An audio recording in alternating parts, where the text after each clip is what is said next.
Welcome to IE Venture Day, live from Mexico City. Here's your host, Marcos Ramirez Amoretti.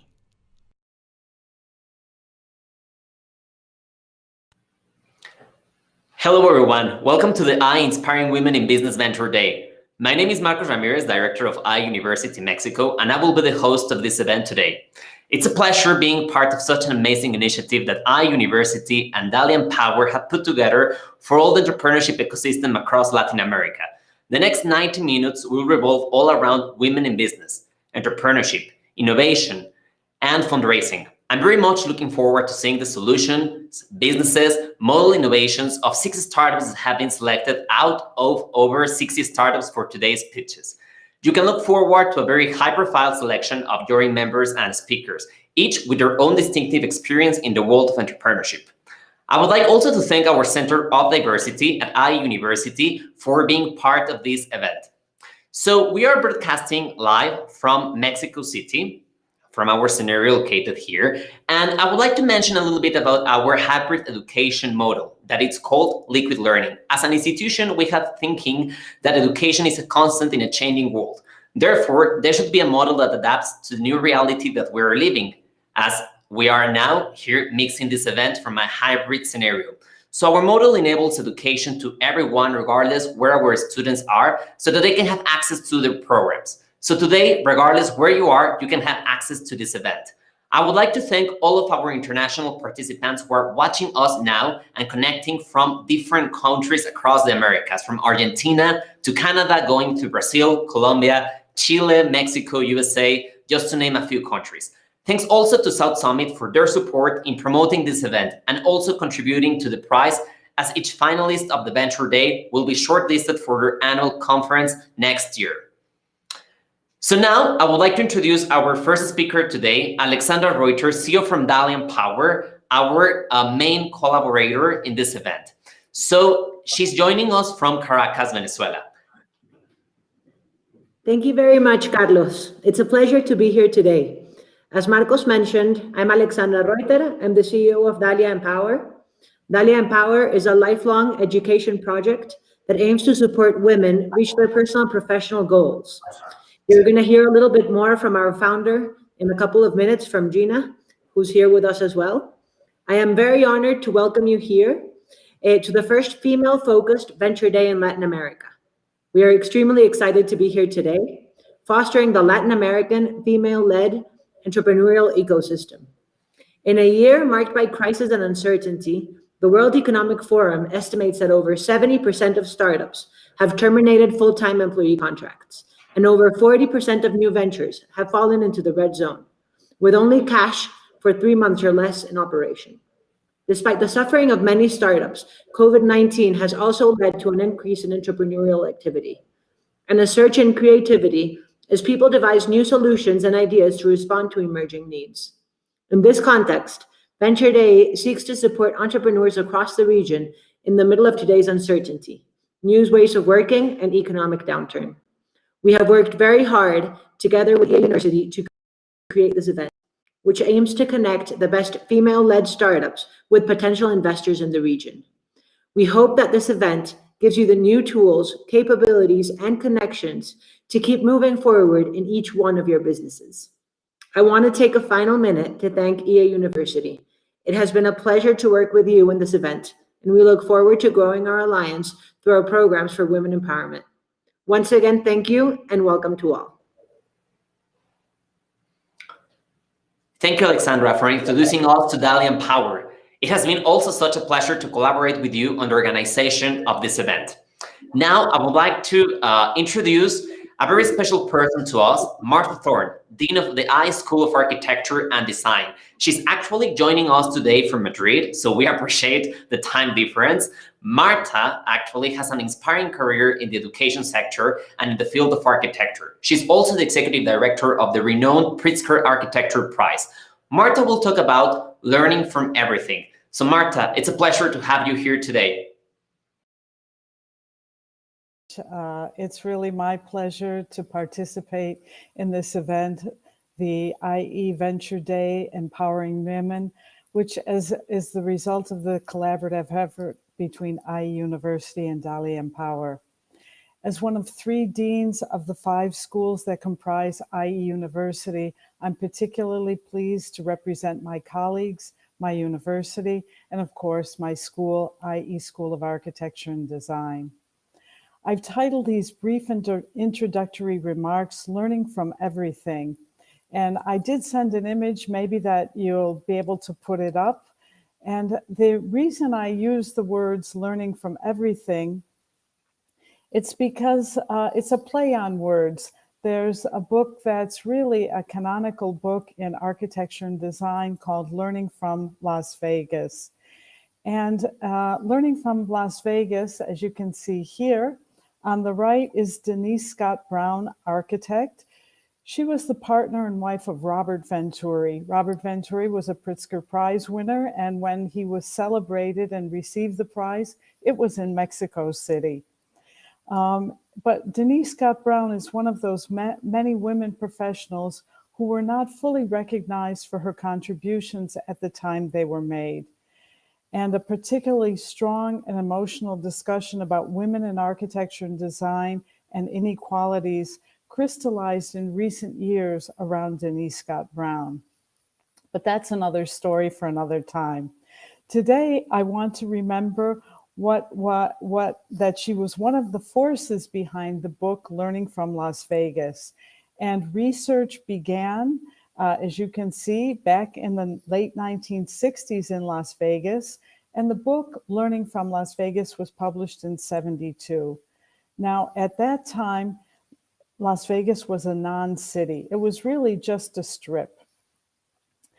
And but Denise Scott Brown, Bob Venturi, and Steve Eisenhower, a third author, studied the city, including the commercial aspects of it, the vernacular architecture, lighting, patterns, styles, symbolism in the architecture and buildings, and they created a whole taxonomy of forms, signs, and symbols in the things they encountered. Now, from this one book, what resulted was a critique of modern architecture, and it led to a great shift in architectural theory and became the basis for postmodernism. Their book is still extensively used today and cited numerous times, and it's been published in 18 languages. So why is this book inspiring? Well, I believe it tells us that we can look at almost any phenomenon and learn something from it, depending on our receptiveness, our ability to connect the dots, and rethink traditional ways of doing things to find and implement new and better ways for ourselves and our communities. I'd also like to argue that it has to do with what women often do naturally. No, I'm not entering a discussion about the innate differences between men and women, nor would I say that there is a female architecture or a male architecture. And I certainly don't believe that we can make gross generalizations across all women. However, I do think that our life experiences may give us training in certain areas that we can use.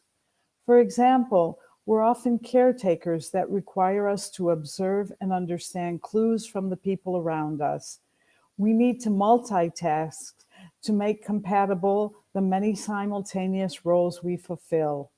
We need to be resourceful, whether it's improvising a meal or a complicated academic situation or creating a business plan. And the previous speaker talked about the World Economic Forum. Well, they predict a lot of things, and they said that by 2025, probably about 50% of all labor globally will be done by machines. And they also talked about the skills that will be very necessary in the future, such as mental elasticity, complex problem solving, critical thinking, creativity, and people skills, interdisciplinary knowledge. Many of these skills, I would argue, cannot just be taught in a standard way, but are the result of experiences, of knowing oneself, and knowing the world around us. I'd like to ask you a question. What does the year 2007 mean to you? 2007, not too long ago, 13 years ago?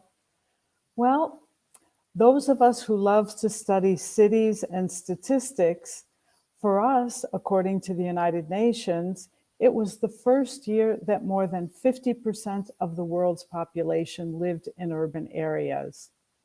Others of you might look to inventions and products that have touched our lives, sometimes in revolutionary ways. And you would say that 2007 was when Apple released the iPhone to the public. However, there was another occurrence in 2007 that we all may wish to think about. And that is 50% of the children born in 2007 in industrialized countries will live to be over 100 years. Just think about that, 100 years old. Obviously, that means that our current concept of study, work, retirement will be called into question. We'll have to rethink stages of life, not in a linear way, but in a more fluid one. We'll need an entrepreneurial mindset to approach life, whatever path or profession we choose. Or think about COVID-19 that's causing us to reflect on many aspects of our lives and work. Ideas that we held as true or constant have been overturned. It's as if we're having small earthquakes every day of our lives and turning our long-held ways of doing things upside down. However, learning from everything, if we look to new design inventions and initiatives that are coming out in the face of COVID. For example, my own school went into action in May and began fabricating reusable headbands for face masks in our Fab Lab. And these were donated to the hospitals and clinic in our region because at that time, there was a dire shortage of face masks for our healthcare workers. Now, many places, urbanists, architects, designers are rethinking our cities. How wide should our sidewalks be? How should our public space be used? Parts of our streets can be used for outdoor dining terraces, which are safer than being indoors. And we're also reconsidering the nature of interiors and what does flexibility or a healthy environment mean? I believe we're going to be rethinking standard typologies of buildings. And let's not forget our methodologies of teaching and learning. There will be many more long-lasting changes as a result of learning from COVID. And again, the entrepreneurial mindset, which I see this as something very close to the processes that architects and designers use. We imagine a different and better future. We don't want to go back to the past, or we don't want women to replicate the standard way that men have often done things, but rather by observing, gathering lots of information, looking for opportunities where others see challenges, being flexible and able to adjust quickly to situations, proposing, imagining with creativity, new ideas, and critiquing these and defining and refining them, and doing this all collaboratively. That's my hope for the future, and that's my hope for all the participants today in the Venture Day. Good luck to all of you, and congratulations, and thanks once again for including me in this wonderful event. Thank you, Marta, for such insightful talk. It was a pleasure having you today. And as Marta has mentioned, education plays a key role in gender equality. And our university has a commitment actually with all its community to promote this topic and the same opportunities for everyone through events like this one. Now, I would like to introduce our second keynote speaker today, who is Gina Diaz-Barroso. Gina is connecting actually from Mexico City. She's one of the most successful businesswomen in Latin America. Gina has created her own company back in 1990, Grupo de Arc, and she's passionate about education and has founded also Centro, which is one of the most prestigious universities in art and design here in Mexico. She has founded also Dalia Power, as Alexandra has mentioned at the beginning of this event. Gina has an impressive career in the field of women empowerment. She's member of the committee of 200 women leaders. Gina is joining us today in this event, and I'm sure she will be inspiring with her talk many women entrepreneurs. Thank you. Thank you very much, Marcos, and thank you, IE, for always believing in education, which is my passion, in Mexico, in women, and in entrepreneurs. I'm so very happy to be with you today. It is my pleasure to be here and celebrate the Inspiring Women Business Venture Day. Recognizing the importance of having more women in business and in key positions in society. For the first time, EA University and Dalia Empower have teamed together, overcoming many challenges due to the pandemic and creating an event with a twofold purpose. On one hand, celebrate women's power and spirit of entrepreneurship, and on the other, recognize and generate opportunities for their advancement in business in equal terms as men. This highly competitive program is designed to identify and support disruptive startups founded by women and create real network and investment opportunities for them. To this purpose, we engage in a thorough selection of the most original and financially viable startups that we believe have the greatest potential of having a positive impact in dealing with some important social challenges in fields such as education, healthcare, technology, energy, conservation, and fintech, just to name a few. We're looking forward to hearing the finalist pitches. However, know that regardless of the outcome, you are all winners, just simply by deciding to engage in this competitive process and always looking to grow and improve in this exciting ecosystem of entrepreneurship. Women have made great advancements, and there's certainly much we can celebrate. Many countries, as you know, have elected women as heads of state or in important positions of power. A great number of countries have made progress towards curbing gender disparity in education and in the workplace. And we also are seeing the introduction of great initiatives to ensure a greater representation of women within senior positions in public and private sectors. Yet, we also know that the pandemic has highlighted that women are disproportionately and negatively impacted by economic shocks. Women are more likely to be forced to engage in undesirable and underpaid jobs to make up for loss of income caused by economic crisis. We all know that the pandemic has been especially challenging for women. According to McKinsey's latest Women in the Workplace report, COVID-19, due to the pandemic, senior-level women are 1.5 times more likely to downshift their career or leave the workforce entirely. As a result, here comes the positive note. It is expected that women will shift to more entrepreneurial roles, launching or leading their own startups. However, as entrepreneurs, women will face the challenge of scaling their businesses for growth and profitability. In this context, Dalia Empower, a lifelong education project that aims to support women to achieve their personal and professional goals, has a crucial role to play. When I founded Dalia, close to 3 years ago, people thought it was a center to empower women. I am convinced that women don't need to be empowered. We all, women and men, are born with the same power. The problem is that due to education and culture, women seem to have a problem recognizing that the power is within themselves, within us.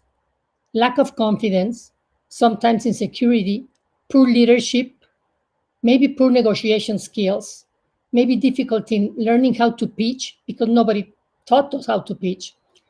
And we can go on and on with a list on soft skills needed to succeed in life. These skills that we call sometimes soft, but they should be called hard.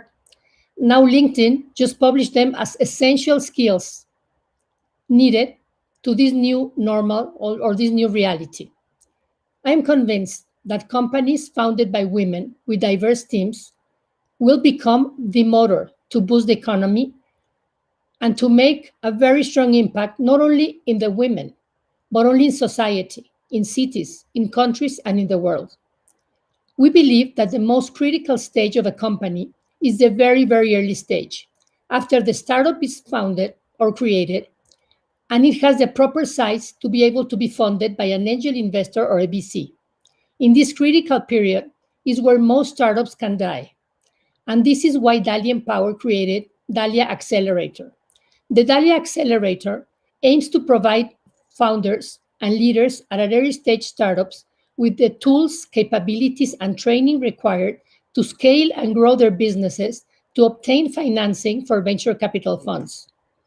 Dalia targets startups and female mixed leadership teams we prioritize businesses that can easily scale with digital transformation.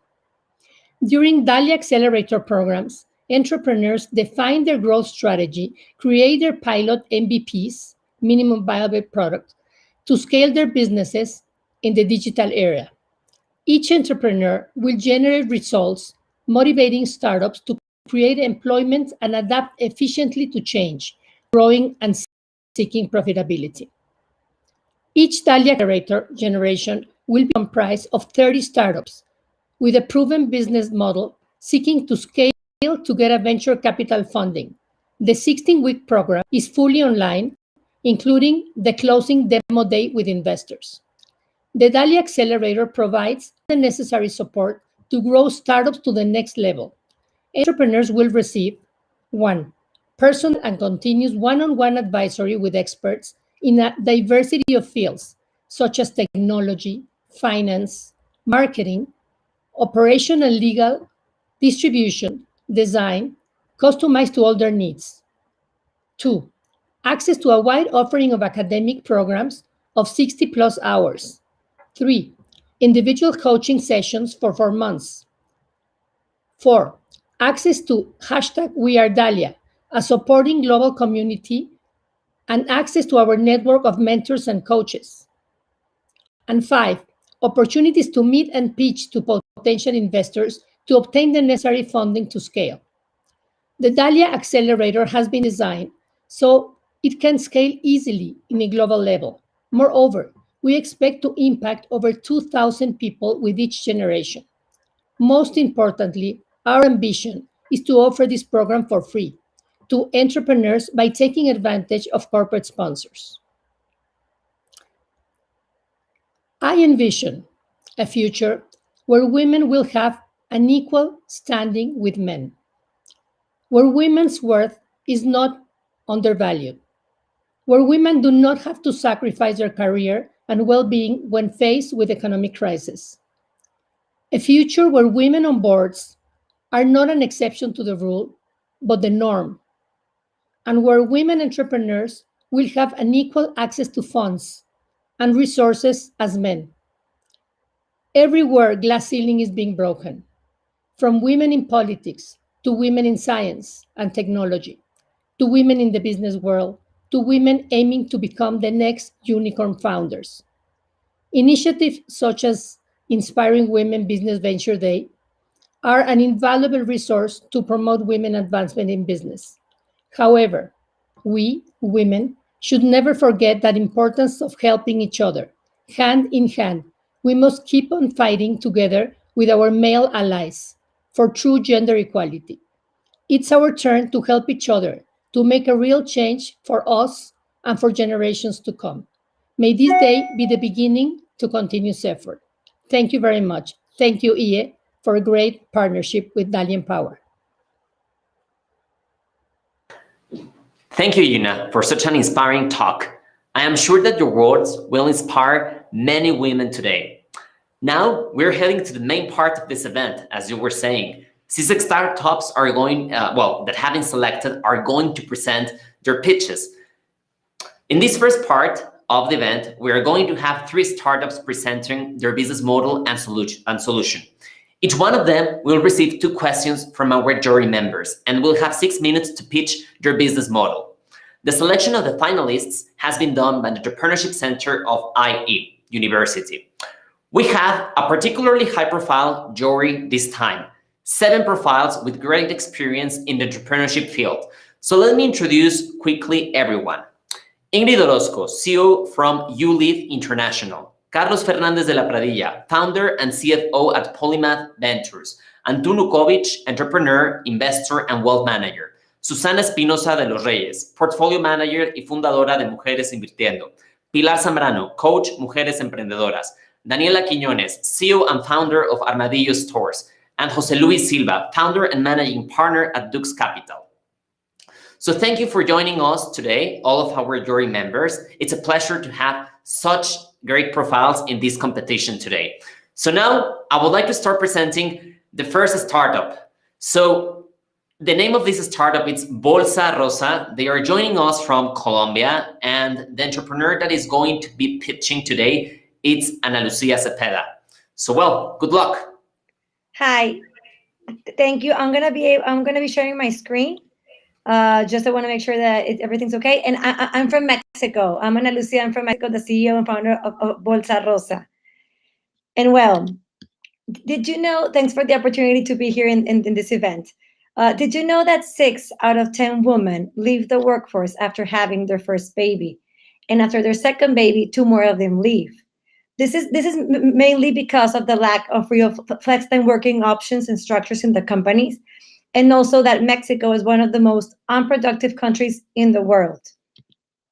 So we solve this issue by reducing the gender gap, by creating the direct access for women so they can actively and fairly participate in the economy in flex time jobs. And also we create and attend this need and talent by driving flex time as a business strategy and a policy in companies, and implementing this in companies to boost productivity in the workplaces. We achieve this goal by having, with these 2 businesses we have, these business models that we have. In our talent solutions software and unit, we link women and high qualified talent in flex time jobs inside companies through our online job board and virtual headhunting services. But we not only link this woman in a job, we go a step back and we educate this woman so they can enhance their skills, enhance their knowledge, and increase and improve their job opportunities. So we also educate them. But we have to create a bigger market and demand to attend all these need and talent. So with our Flex Time Solutions unit, we train and build flex time and people-oriented organizations through our online programs and platforms.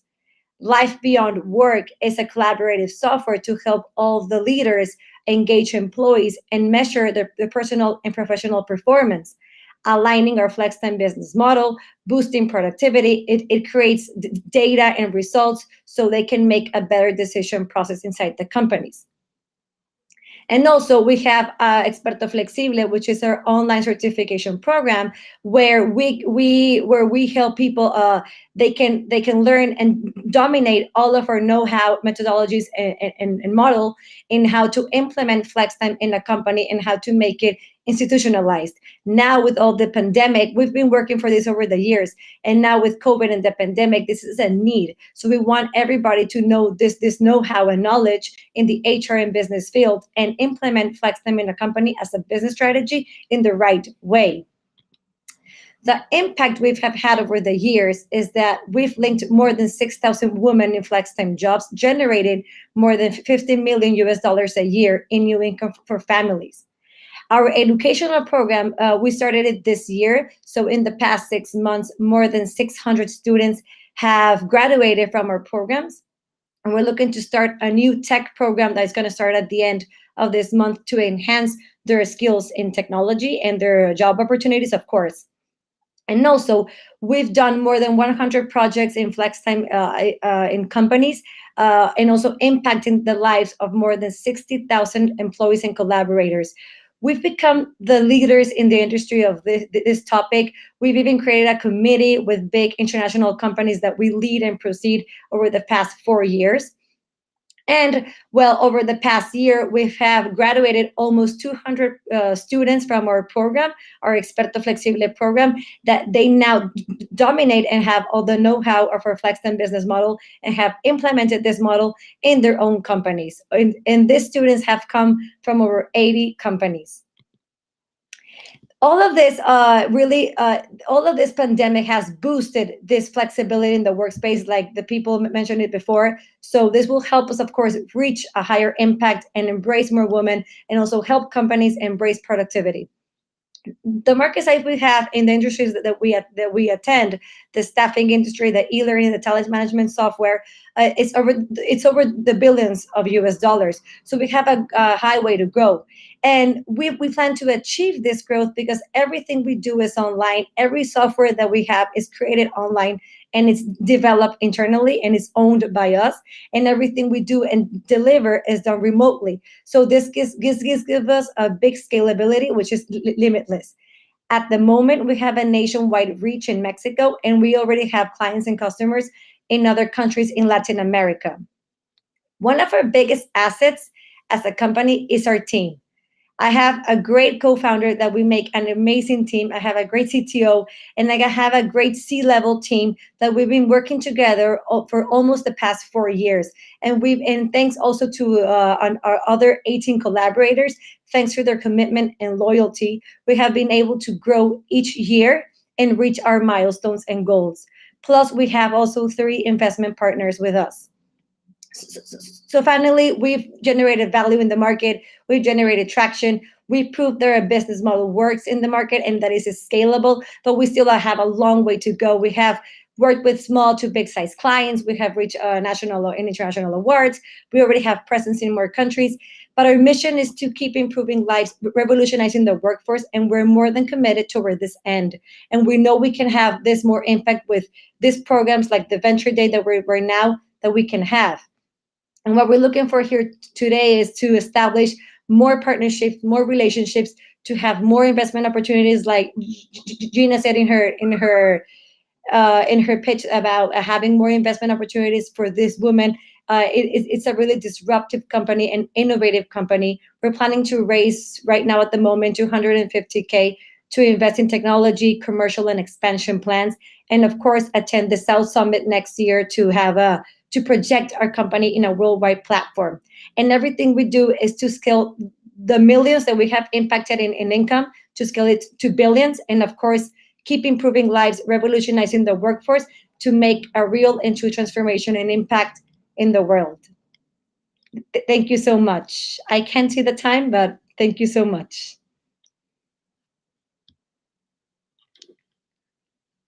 Very much for such a nice speech. I don't know, you hear me? Yeah. Yes, I hear you. Yes. Thank you very much for such a nice speech. I really, first of all, let me congratulate you. I'm Ingrid Orozco, CEO of Juliet International, also National Coordinator for International Trade Center in Mexico. We lead the initiative called She Trades. And what you just have explained is like music to my ears. So what I really would like to know, basically 2 things. The first one, what is the connection with Colombia as you are a Mexican company? And the second one, how to win this competition will make the difference on your business and on you as an entrepreneur. Of course. Well, I think it got, I'm from Mexico. The company is based in Mexico. We have clients and customers in Colombia. We have people that have been certified actually by us in Colombia, but that's like our relationship with that country. But our biggest right now nationwide reach is here in Mexico. And a platform like this, how it will help us. I think the projection that a venture day like this and a South Summit event, it's amazing and it's huge, and it presents us into a bigger strategic partnerships and platform and investment opportunities that we will not be able to access that fast without this kind of visibility in this type of events and programs. Okay, may I make a Yes. question, Ana Maria? Okay, congratulations for the project. Obviously, it's amazing, the purpose on also how you are approaching it. I have a question regarding let's say the 2 main products, or the way you have structured your product. How is the split in terms of revenues as of today between the 2 products, and most importantly, how do you see the future in terms of that split, and also in terms of which one is more profitable and scalable? of course, up to last year, the part of the talent solutions unit was more generated 60% of the revenue, and the other part, like the certification program, generated the 40%. But this year, our talent solutions unit, of course, with the pandemic and with all the market, it turned the other way around.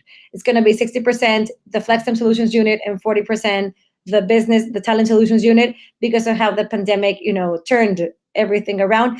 But the thing that we've been, like pushing the market toward flexibility, it's here and it's now. So next year we project a better year as well for the talent solutions. But in terms of profitability, Life platform, like our collaborative software called Life Beyond Work, it's a recurring platform, which we already have clients and tractions there that have been paying a recurring revenue and income to keep using and measuring the performance of their people and their employees each month. So in the long run, we're also going to bet on this. We're betting on this because it's everything our culture does, is everything that we're doing for the past years, but now everything we do is online.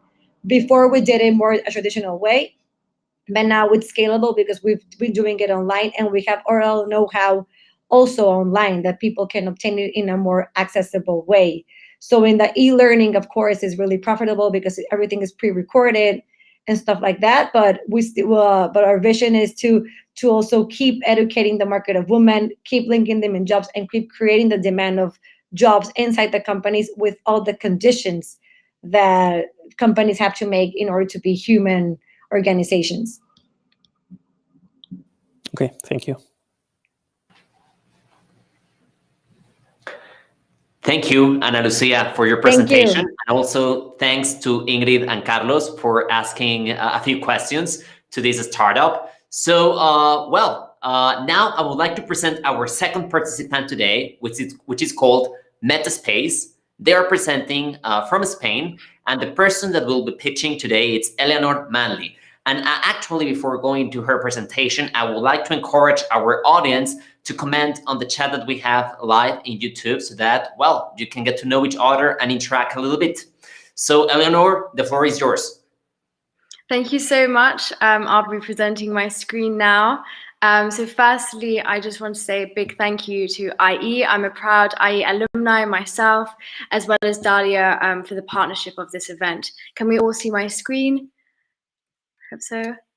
So I'll be presenting Metaspace to you, a B2B platform helping businesses prevent sexual harassment. I'm here today and hopefully we can agree that sexual harassment is a huge ethical issue, but I hope in this presentation to show you the hard cost of sexual harassment. So I want to start off by asking a question. How much is sexual harassment costing companies today? Well, $6 million are lost per Fortune 500 company in productivity every year, and this accumulates to a global 2.6 billion loss. Nonetheless, we've understood the financial problem now, but let's actually look at the legal one because it is a legal problem too. In the EU, by 2021, companies are obliged to set up internal reporting channels for harassment. And yet, a third of all companies don't have a reporting system. And going back to the ethical issue of sexual harassment, women are more likely to resign than to report sexual harassment. And this isn't just a problem for women. A third of all men also experience sexual harassment at the workplace. So now that we know there's a huge problem, in the context of COVID-19, it's not going away. COVID-19 has blurred the lines between the home and the workspace, creating a lack of a safe space where sexual harassment has become increasingly digitalized. And that's why we believe the time for our solution, Metaspace, is now. So let's look at our solution. Our mission is to create and help companies create harassment-free workplaces. How will we do this? We will do this through a B2B sexual harassment prevention, reporting, and support app. So what does this look like? On the one side, we have a mobile app for employees in which they can anonymously report any incidences of sexual harassment. It is highly secure with two-factor authentication, as well as having a support network through our virtual psychologist, chat, and further information about sexual harassment. On the other hand, we have a real-time dashboard for companies to ensure that they know exactly where problems lie. What makes us different? Well, I myself, I'm a data analyst. So we really wanted to include deep tech into our solution with machine learning, natural language processing, as well as in a plug-in mechanism to detect sexual harassment in real time by going into Slack channels, G Suites, and Microsoft Teams, for example. So looking at the competition, here I know there's a lot going on in this slide, so let me walk you through it. Our main competitors can be divided up into 4: analytics, HR and training, reporting, and support. The reporting is the most developed side of the market that we have today, so that's why our deep technology will be really new. So kind of to wrap this part up, our difference really lies in our tech focus with machine learning, as well as our proactive approach to the prevention of sexual harassment first. So looking at the team, it's myself, as I mentioned, I'm a data analyst and coder. I was a previous impact advisor for social enterprises, and I'm a proud IE alumni. And then my fantastic co-founder, Helena Ottingen, is a cybersecurity analyst and also an IE alumni. But obviously, we couldn't do this alone. We set up a brand ambassador program so that we can really create a solution which could be used globally. So, our traction so far, we're definitely the earliest stage startup, and we're proud to be the earliest stage startup in this competition today. We started off runner-ups to IE Venture Lamb. We were able to secure our family and friends round. Our MVP is in development, and I'm excited to announce that it'll be ready in 2 weeks' time. In the pipeline, we have a pilot project with one of our ambassadors in India. We were able to conduct 26 company interviews and showed that 850 employees were interested in our solution. We also released a prototype survey. We did a startup Wise Guys pre-accelerator. We've had 2 term sheet offers, and we're in 3 late stage angel investor talks, 2 of which are occurring tomorrow. A little bit about our financial model. This is based on what's currently out there in the market. It's a yearly subscription model based on the number of employees.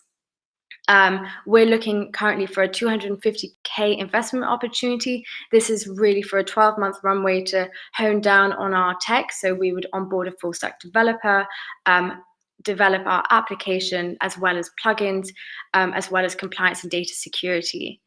What's our next plan for the first quarter? Well, I'll be releasing an AI research paper with an Oxford psychologist and data scientist from the University of Florida about our deep tech. And also, we hope if we get the investment to develop our applications. And I just wanted to finish off with what this competition means to us. That's a picture of Helena and I on Venture Day in July. So we're, as I mentioned, the earliest stage here. So access to impactful programs would really propel us forward in terms of experience. As a social enterprise, the recognition of IE and partners, that they also believe that sexual harassment is a problem that needs to be addressed would be vital for us. As a tech solution, participation in South Summit to prove that deep tech solution is the one that is needed in this space today. And finally, as women, the immense value of Dalia's Empower Network and mentoring. So finishing off with a question, are you ready to help us create sexual harassment-free workplaces today? Thank you very much for your time.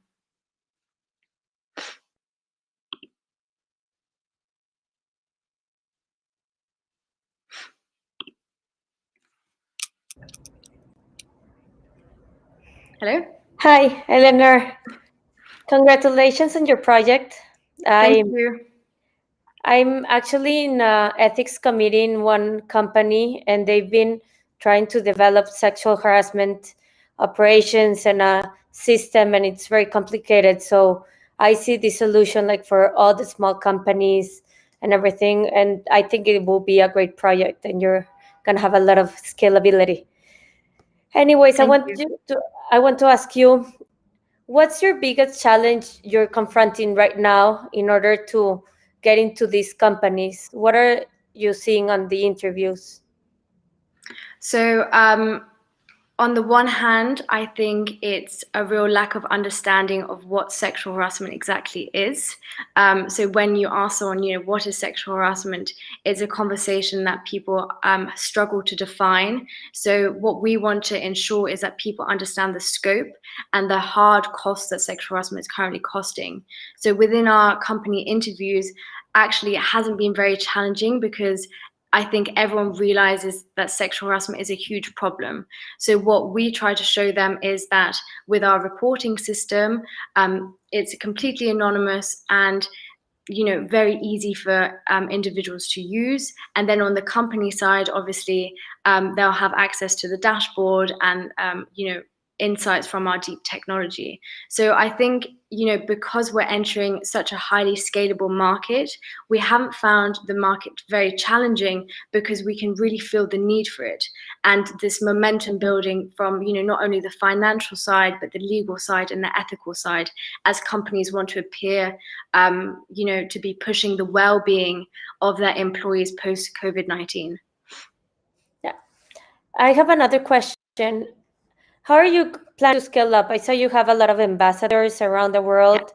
Are you planning to do it first in Europe and then scale up to other countries? To other continents? So that's exactly. So our current go-to-market strategy is that we'll be targeting the EU companies that are not currently compliant with the new EU directive.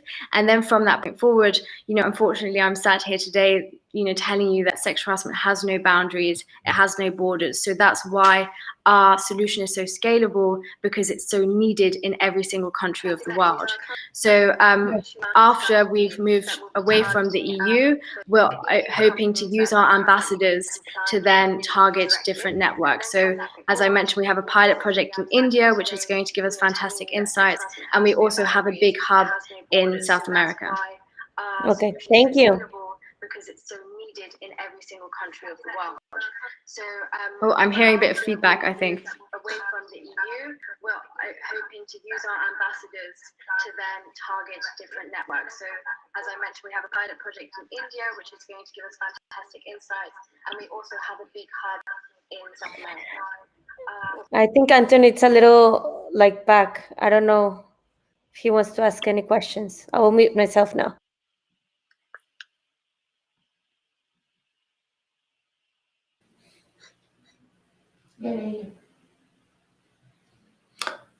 Tú me dices.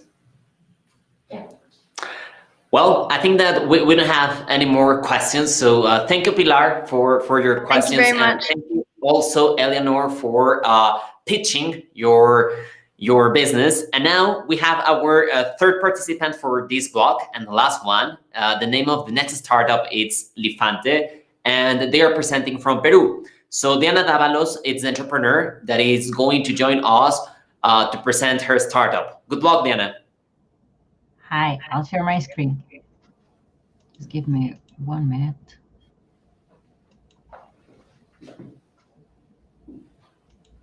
Can you see it there? Can you see my presentation?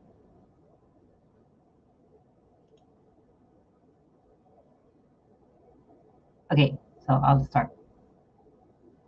We are Elefante, and we promote shared reading. This is my son, Esteban, not in his best mood. He's being calmed down with an iPad after a big tantrum. I'm not proud of this photo because little did I know about the consequences it had. Using an iPad as a pacifier can harm kids' language development, as they don't need to make an effort to express themselves. They don't learn how to self-regulate or recognize their emotions. This is why their empathy ability is diminished. If they don't know how they feel, they won't know how other people feel. And last but not least, it damages their problem-solving skills, as they are not able to face even the basic challenges in life. Summing up, it jeopardizes their emotional intelligence development, a key skill for future leaders. You can imagine me as a parent. I was very worried about this, so I started researching a lot about the best strategies to foster emotional intelligence in Esteban. This is when I discovered the power of children books.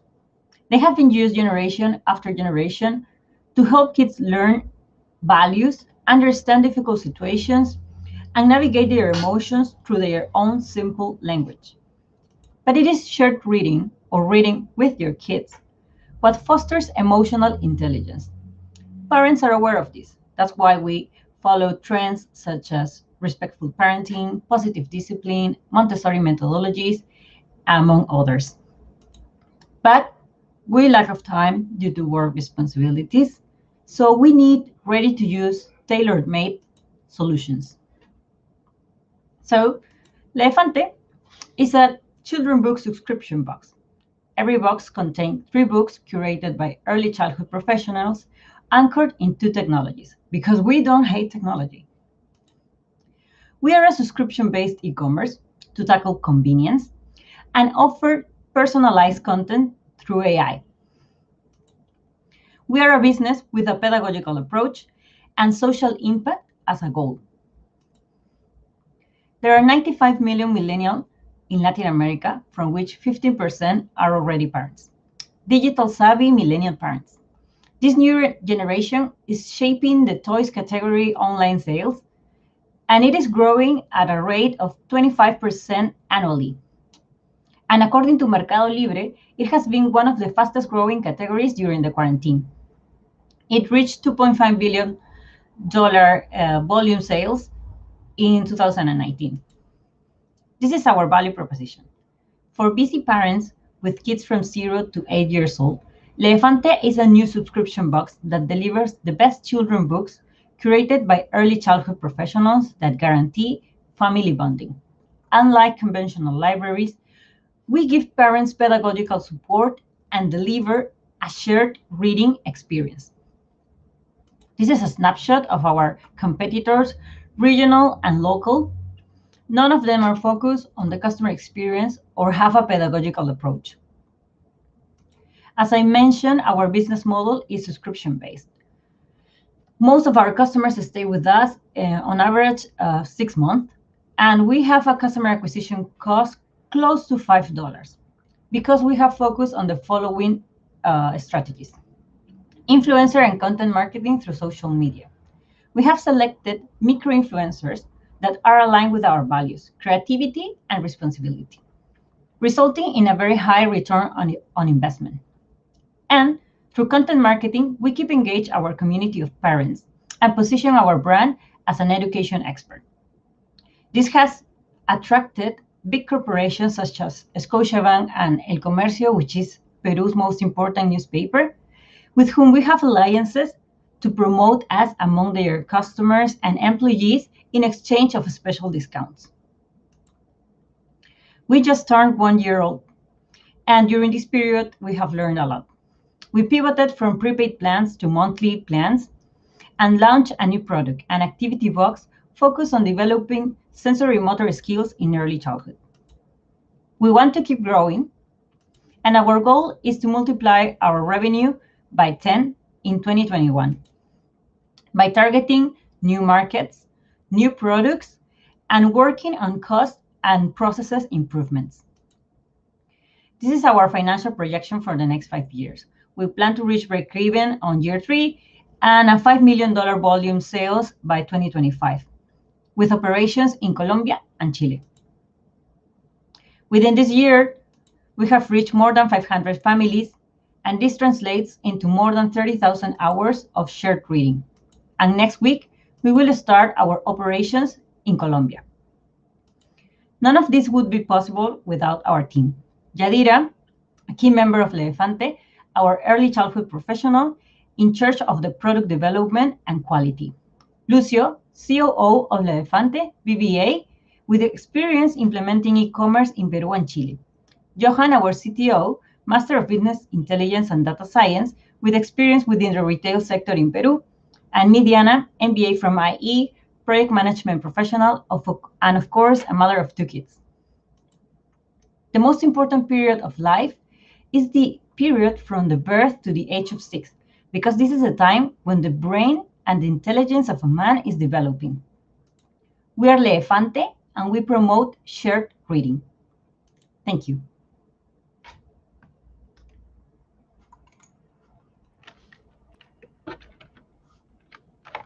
Thanks, Diana. I think it's a very... Can you hear us? Yeah. Okay, sorry, I didn't know. Thanks, Diana. I think it's a very interesting project.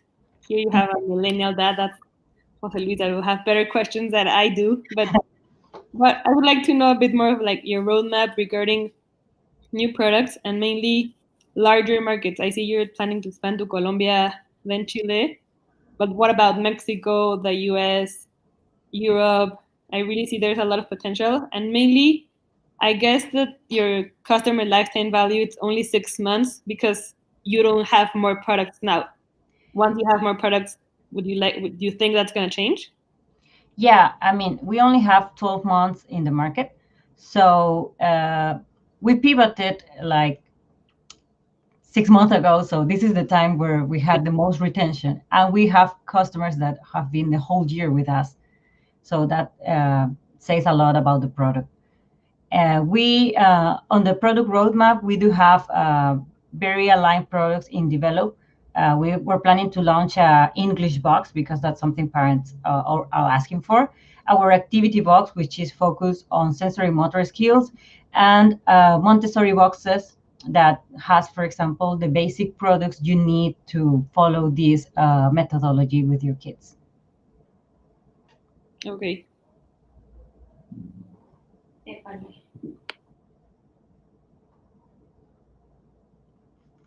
Oh, I can't hear you. Can't hear you. No.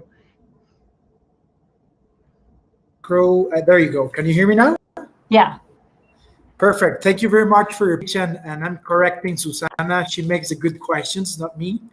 So thank you for your time. I have two questions.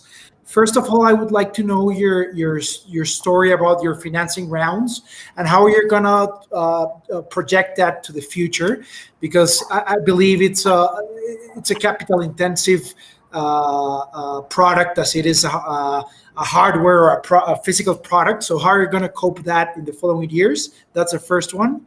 And the second one would be, how do you integrate the AI that I saw in your pitch?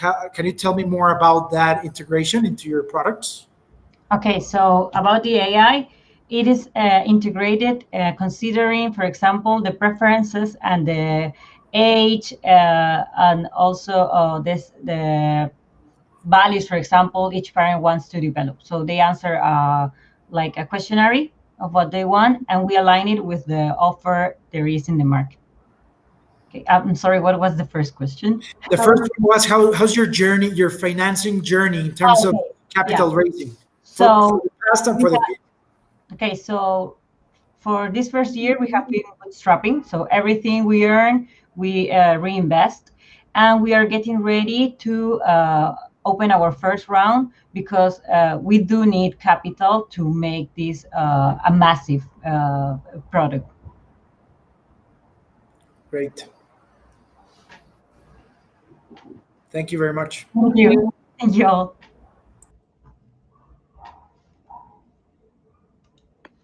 Jose Luis and Susana for your questions, and well, obviously Diana for presenting Elefante. So with this, we have seen now half of our competitors pitching.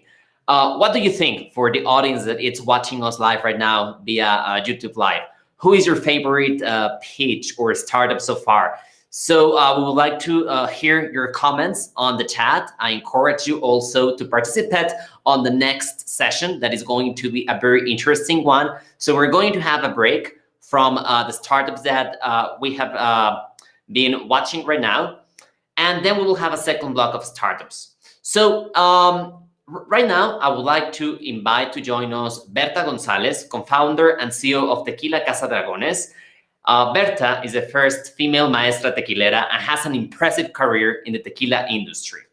My colleague Lilian Lopez, who I also invite to join us today, who is the regional director of iUniversity North America, will be having a fireside chat with Berta, where they will talk about the inspiring career that Berta has developed as an entrepreneur.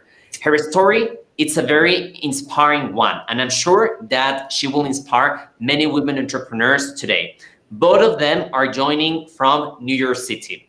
And for those ones who haven't tasted Tequila Casa Dragones before, I strongly recommend you to do it. So, well, Berta and Lilian, I leave you the floor. Thank you. Thank you. Thank you so much, Marcos. Well, first of all, good evening, everyone. Super interesting to see some of the pitches. And so, I think Marcos mentioned I work for the IE North America team here in New York City, but I'm actually from Mexico City. So I have to say that as a woman and a Mexican, I'm really honored to be sharing the stage today with Berta. I know that, of course, Marco mentioned, but, Berta is one of the most powerful women in Mexico. And again, CEO and co-founder of Tequila Casa Dragones. And I have to say, I have tried it. I'm a big fan, so I can attest to that. And so, Berta, thank you so much for being with us today. We really appreciate it. Well, thank you very much, Lilian, for the welcome. And I'm also honored to be sharing the stage with you today. And I really want to thank IE University for this initiative. I think it's really important, as well as Dalia Empower, Gina Diaz-Barroso, the work that she's doing for women entrepreneurs is really, really important. And as well, Martha Thorne for that welcoming speech. So I think that it is really important that we pave the way and that we actually help the next generations of women entrepreneurs, have hopefully more tools in their career than the ones we found as entrepreneurs in my generation. And so excited to be here today. Thank you so much. I don't know about you guys, but I'm already feeling inspired. So thank you so much, Berta. So I guess let's go ahead and get started. Tell us, how did you start your career in the tequila industry? I started my career in the tequila industry. I had the fortune of being selected in a scholarship in Japan for the Japanese government. And as part of my training, I had to eloquently be able to talk about Mexico's economy and Mexico's industry. So I got invited to travel throughout Mexico, visiting different industries. And one of them was a tequila industry. So I went for 3 days to Tequila, Jalisco. And after the second day, I was 21 years old. I called my parents and I said, I know what I want to do. I want to go into the tequila industry. And my parents were a little bit worried about my choice. I had been an entrepreneur growing up. They knew that if my heart was set on something, it was going to be very difficult to convince me otherwise. But so that's how I fell in love with the industry. And then after, I worked in management consulting in my beginning years, then did a master's in Northwestern. And when I graduated from Northwestern, I thought that I went and knocked on the doors of the industry, and that's how I got started in the tequila category. Wow, that's incredible. I think if I would have told my dad I wanted to work in tequila, he would have been the first one to say yes. So no, that's great. And so, you mentioned it already, but you said, you started your career as a consultant and then with Jose Cuervo International. But then when did you decide that it was time, to really, become an entrepreneur and say, I am ready to start my own brand? How did you go to that? How did you come to that conclusion? So I think after 10 years being, I started feeling that my role in the company where I was and what I wanted to do with my career, I started getting the entrepreneurial itch. And if Gina is watching, I actually became part of I worked with Lemon Films when they did a film called Matando Cabos, helping with their marketing strategy. And this is Gina's sons. And I did that, and I felt like, I did it while I was working. And I also invested in an editorial company in Mexico that launched Revista DF, which is no longer around, but really it was it was like the New York Magazine of Mexico City. And through those two projects, I started seeing the excitement again of feeling entrepreneurial and being with a group of people that have an idea, execute it, and see it through. And I realized after doing those two projects on my free time that really, why am I jumping into other people's projects?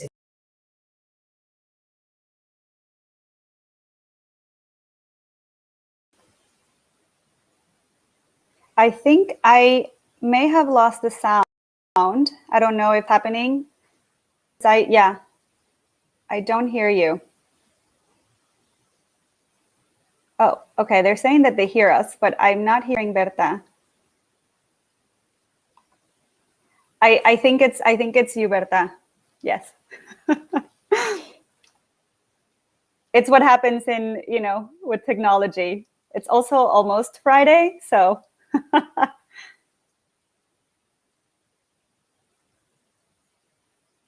Okay, yeah, no.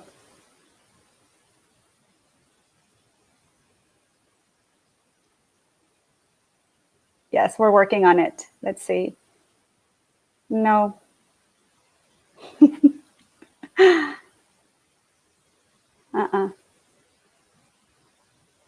No.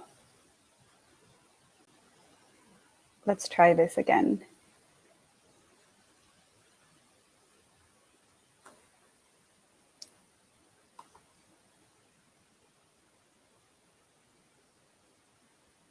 It was getting really good. But don't worry, we'll get back on it. We're going to give her a chance to maybe sign in again and see if we can get her back on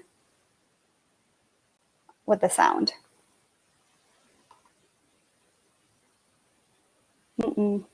No, I still.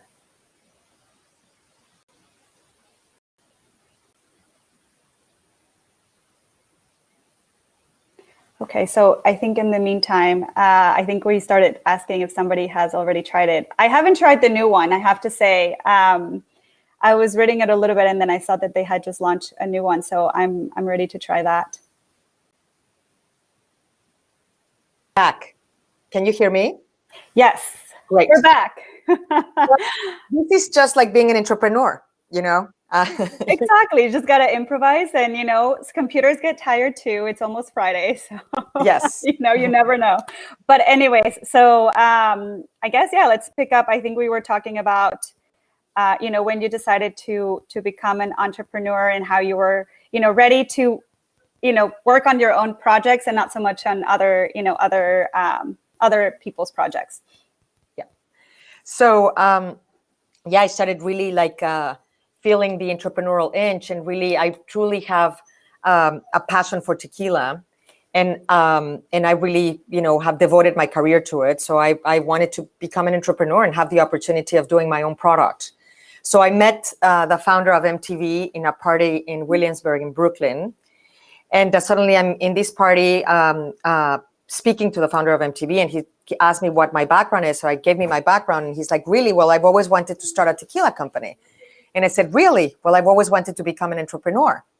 So I didn't know if it was bar talk or it was, it was just a conversation. And but the next day, his secretary emailed me and said, Mr. Pittman can meet on this and these dates. And that's how that conversation started. Wow, that's amazing. I mean, I love Brooklyn. A lot of great things come from Brooklyn. So I'm really happy to hear that that was the location. And this is almost like a dream story. So thank you so much for sharing that. And what would you say then were your biggest challenges when you were launching Casa Dragones? I think you are always going to have, you can hear me, right? Yes, we're good. Mm-hmm. Yeah. You are always, as an entrepreneur, it's all about the stages. So your last challenge is forgotten because you already have another challenge in front of you.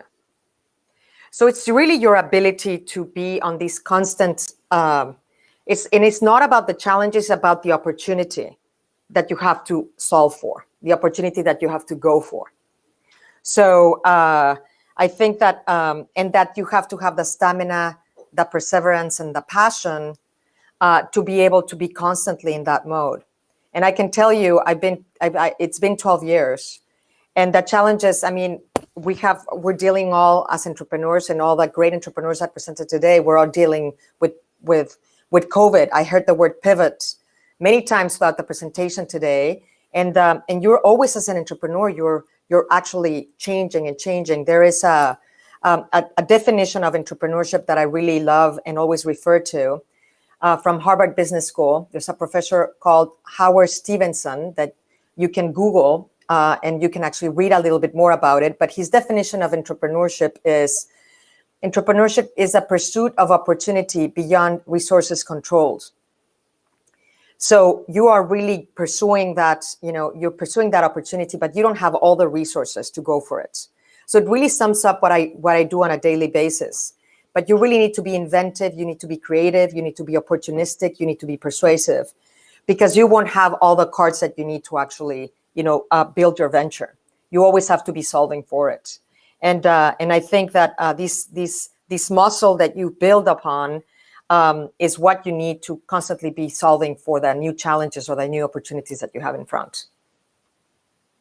I couldn't agree more. And, I always really think that being an entrepreneurship, it's something that everyone should learn, because whether you have your own company or not, having that mindset will get you very far in life. And so I think that was a great way to put it. So, and this is actually one of the questions that I saw come up on the chat, and I had it also, it was one of the questions we wanted to ask you. But, we know that one, obviously entrepreneurship in general, but then even now the spirits industry is mostly represented by men. Mm-hmm. So tell us a little bit, what was your experience in terms of inequality when you're creating a business? I mean, access to funding, just that whole experience of starting that in this environment. How did you navigate that? Well, I was so obsessed in being part of the tequila industry that when I started in the tequila industry, I never had even thought that it was a male-driven industry until I started my first day and I was introduced to a quite large sales force. And I looked around and I realized there were not a lot of women around. So probably at that time, I wouldn't have expressed it in the words that I'm going to say now, but I really didn't want to be pigeonholed, in terms of like defining my opportunity by my gender.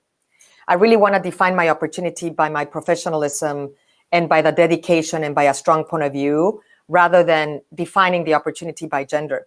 I really think that as women entrepreneurs, we need to, we really need to lead through our venture. Let the venture really be the one that actually brings capital in, brings talent in, attracts the people that you're going to have in your company, your advisors, your executive team. I think it's really important that I don't want to be leading through a minority position. I want to be leading through a leadership position. And I think that it's not easy, but I think we have a bigger chance of actually moving our initiatives forward if we do it through professionalism, a strong point of view, and preparation. I love that. I think there's a lot of truth in that. Absolutely. Okay. And then the other thing I was thinking is, I mean, it's so impressive, how you build this brand. I mean, I saw that Casa Dragones is mentioned in Vogue and Forbes, and it's already, people are talking about being one of the best tequilas. So how do you build a brand like that? How did you position that? And what was your vision for Casa Dragones? Was it that? And tell us a little bit, where do you see it going as well?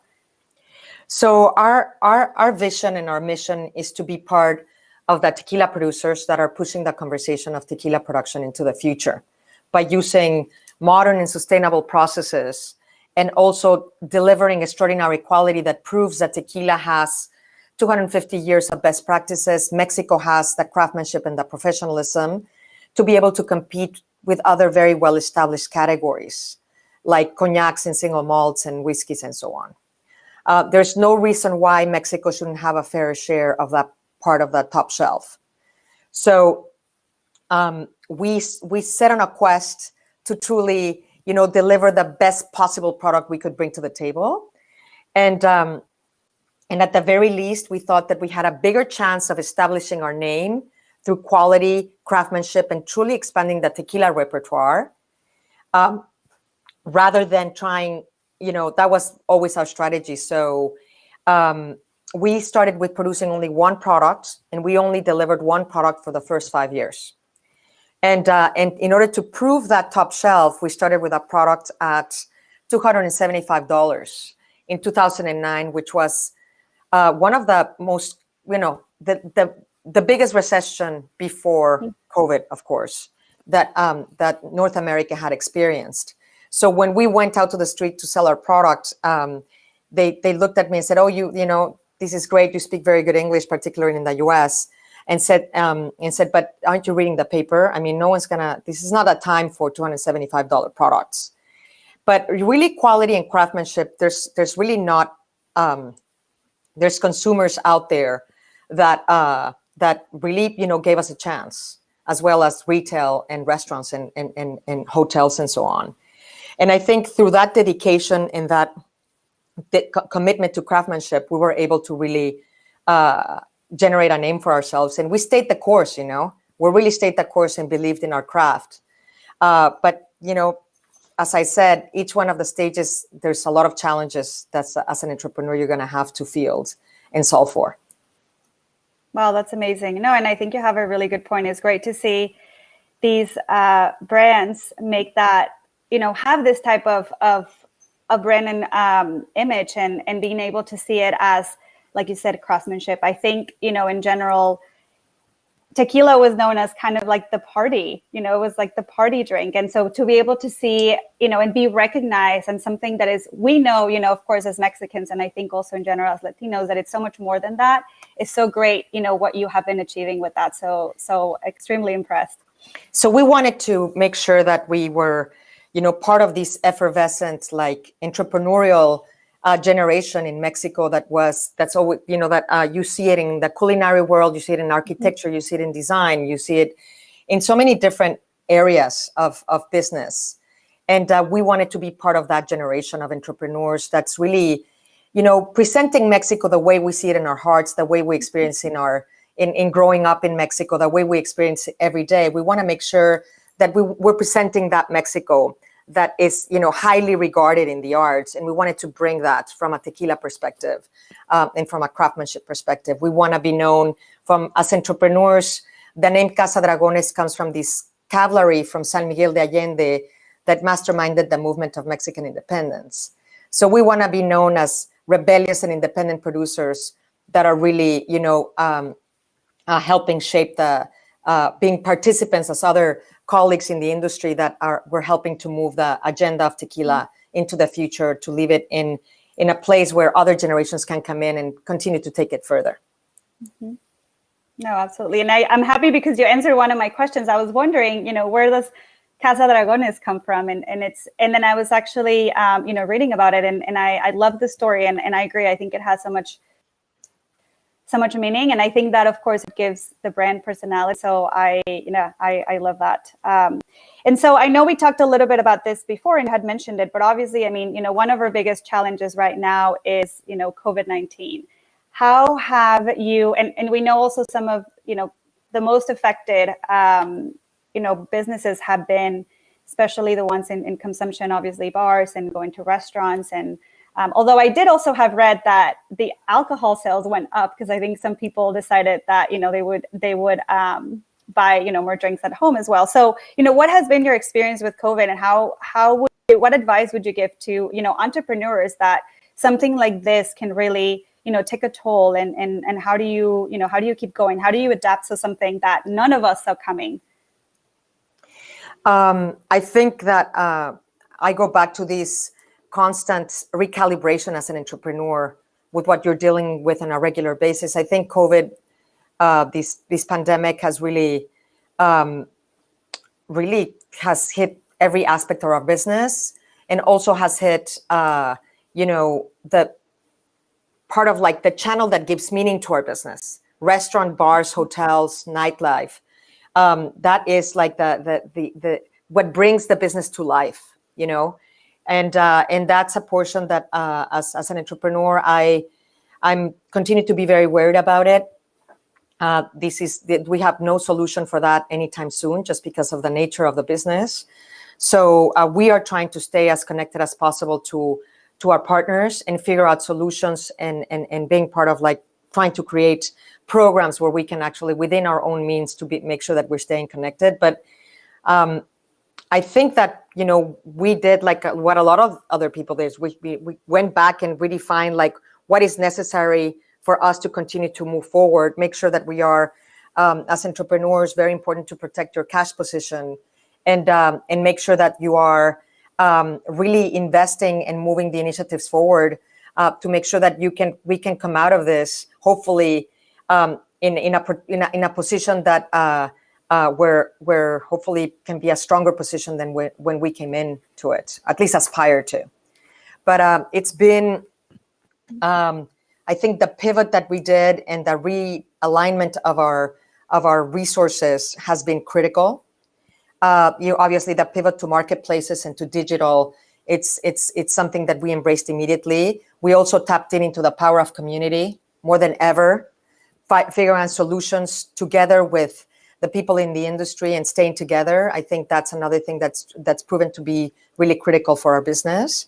And then really staying creative and connecting with our consumer in a genuine and authentic way, so that we can keep that drumbeat going and increase the opportunity for people to continue to buy our product. I also think that we are lucky that there's no luck here, but that this hit 10 years into our venture. I don't know if it would have happened earlier on, that I don't know what cards we would have been dealing with. So it's a combination of factors of like pivoting and being agile, but it's also a combination of the work that we've done in the last 10 years that's supporting us through this crisis. Yeah, no, I think you mentioned something that is really interesting and really important. I always hear this from entrepreneurs, but I think it's community and your network, right? I think something that has been so great, at least, seen from this pandemic, is how people have come together and how quickly, just as humans and businesses, we tried to adapt, right, to something that we didn't see coming, and how we've been seeing a lot of innovation from that as well. And so, of course, we're here to, support as many businesses as we can. I think I always say, think local. And so, yeah, it's definitely some tough times ahead, but again, also some opportunity. So thank you for sharing. And I think we just have a couple of minutes left. And so I figured, maybe we could close with one last question. And again, you're known as one of the most talented women in Mexico and Latin America. And so what would be, your I would say your last advice to young women entrepreneurs that are, starting, or that, see you as a role model? And then maybe also a little bit of, who was, did you have a role model? Was it somebody that you kind of always followed that gave you the inspiration when you needed it the most? Because we know that there's a lot of ups and downs when you're starting a business. Well, one of the first things that I would say is like, it's important to find inspiration everywhere, to be inspired. And it's not to have one role model or another role model. It's to be having a creative brain that is curious and that gets inspired by its surroundings, and also be looking for areas of interest. So I think finding inspiration from leaders or companies or entrepreneurs, or whatever your area of business is, I think that's really, really important. Being curious and staying fresh and finding inspiration, because you're going to need it. Being an entrepreneur is not a 5K, it's a marathon. I would say it's actually an Ironman. So so finding inspiration and energy throughout your career, I think, is really important. The second thing that I would say is to truly know your craft, to really delve in head first, and really, if you're passionate about your subject, you will never stop learning. And that will give you a cutting edge in your fields. So I think preparing yourself and truly, knowing your subject and being the expert at what you're doing, at least when, because you're going to be presenting all day long. You have a permanent audience, whether it's investors, boards, partners, people you're selling to. You need to sell what you're selling with conviction and passion, and really be convinced that what you're bringing to the table is truly unique and truly special, within the industry that you're participating in. And it's really complementing what others have brought to the table. So I think believing in being curious and prepared yourself so that that you can do it. And then the other thing is there's so many more sources today, like Dalia Empower, which is an extraordinary example that we have now today to be able to support our journey, or to support our journey. So, reach out. Learn about it. I mean, I think there's so many different platforms today for women that being resourceful and being curious and reaching out to see what are those organizations that can support you on your journey, And as well, I think that you have to find good mentors and find people that truly can support you in the stages, because the stages are, some stages are amazing. The highs are very high and the lows are very low. So having people that you can reach out to really think about what you're doing and how you can do it better, and also being knowing being entrepreneurial, so you're kind of like always close to a dead end. You never know. You're always thinking about the decisions you're going to make, you know, and if you make a wrong decision in the early stages, it may be kind of like a dead end. So just making sure that you have those, you don't fall in love with your venture on your own. You really have touch points of people that can expand your thinking, challenge you. Because if you're not challenged, then the market will challenge you. And it would be more painful if the market challenges you, as if you have advisors that can actually, or mentors that can challenge you. Great. Well, thank you so much. I really enjoyed this conversation, and thank you again for, you know, representing Mexico in such an exciting way, and also representing all of us women. I think now the ones that didn't know you, I think now you're officially one of our role models. And so thank you so much again for all of your advice and for joining us today. It was a pleasure. Thank you very much. And congratulations to all the entrepreneurs. Bye-bye. Thank you. Thank you, Lilian, for this chat with Berta. And of course, thank you, Berta, for joining us today. I'm really impressed by your story. And I'm sure that you have inspired so many women entrepreneurs that are on the audience, but also the ones who are pitching their businesses today. So, well, now I would like to go to the last part of the competition, where there will be 3 startups pitching their business models and solutions. So we have our second block. Remember that each one of them will receive 2 questions from our jury members, and each startup will have 6 minutes to pitch their business. So our 4th startup presenting today, it's called Simba.io, and they are presenting from United States, from San Francisco, and the person that it's going to pitch, it's Paula Mora. So, well, good luck, Paula. Thank you so much. Thank you, everybody. Thank you for inviting us and for organizing this amazing event. I will go ahead and share my screen and get started.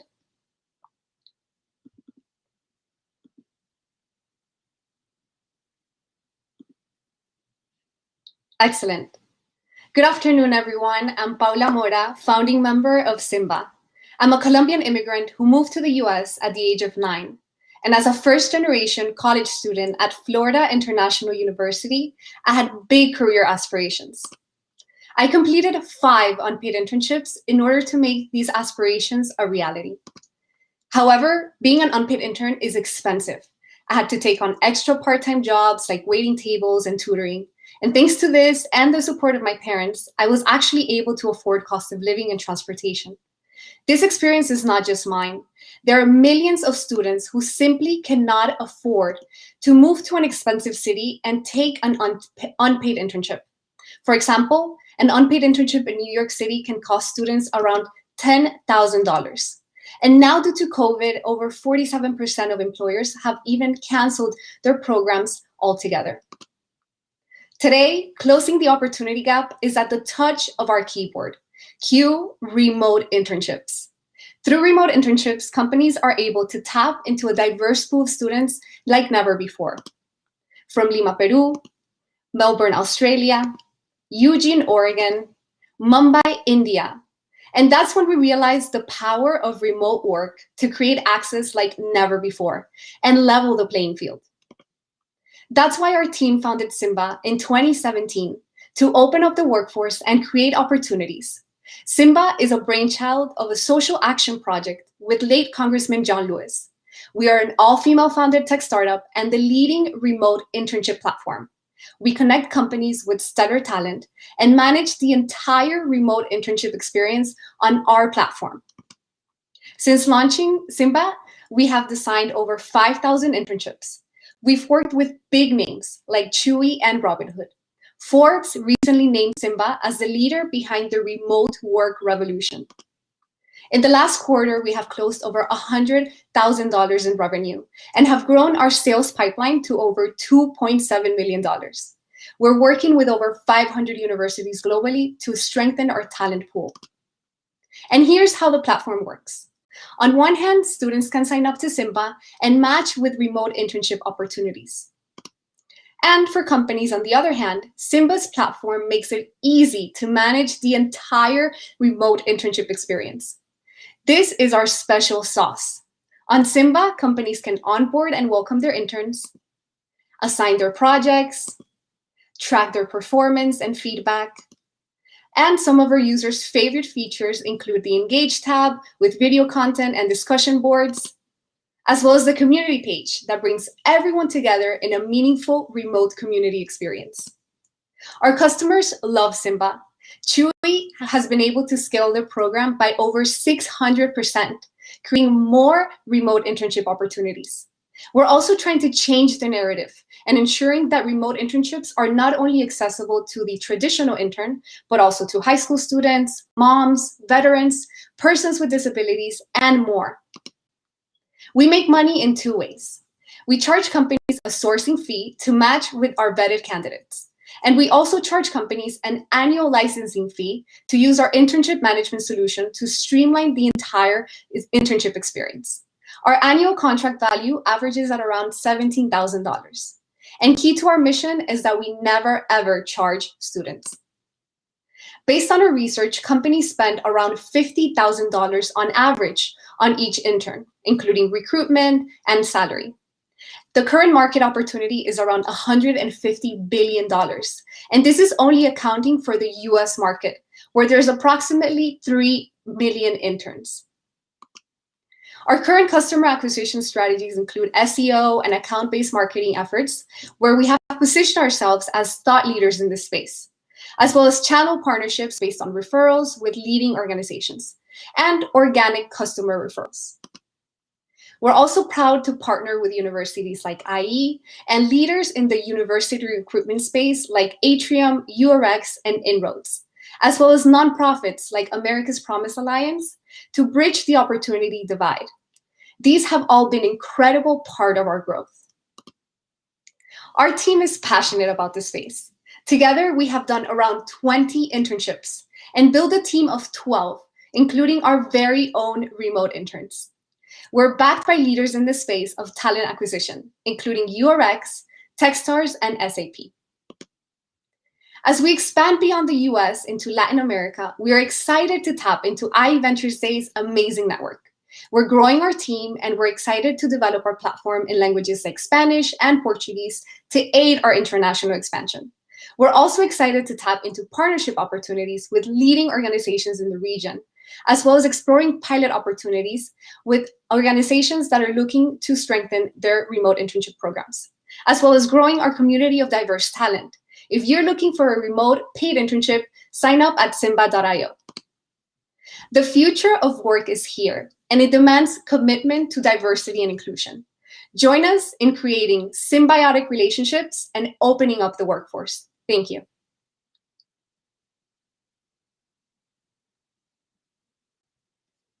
Hi. Can you hear me? Okay, congratulations. Good night to everyone. It's a pleasure to be part of the jury. I've loved all the projects. They're all amazing. Congrats on Simba. During this pandemic, I think it's a very relevant issue now because I've seen many recent graduates or current students struggling more than others. So it's really nice to see this kind of initiatives.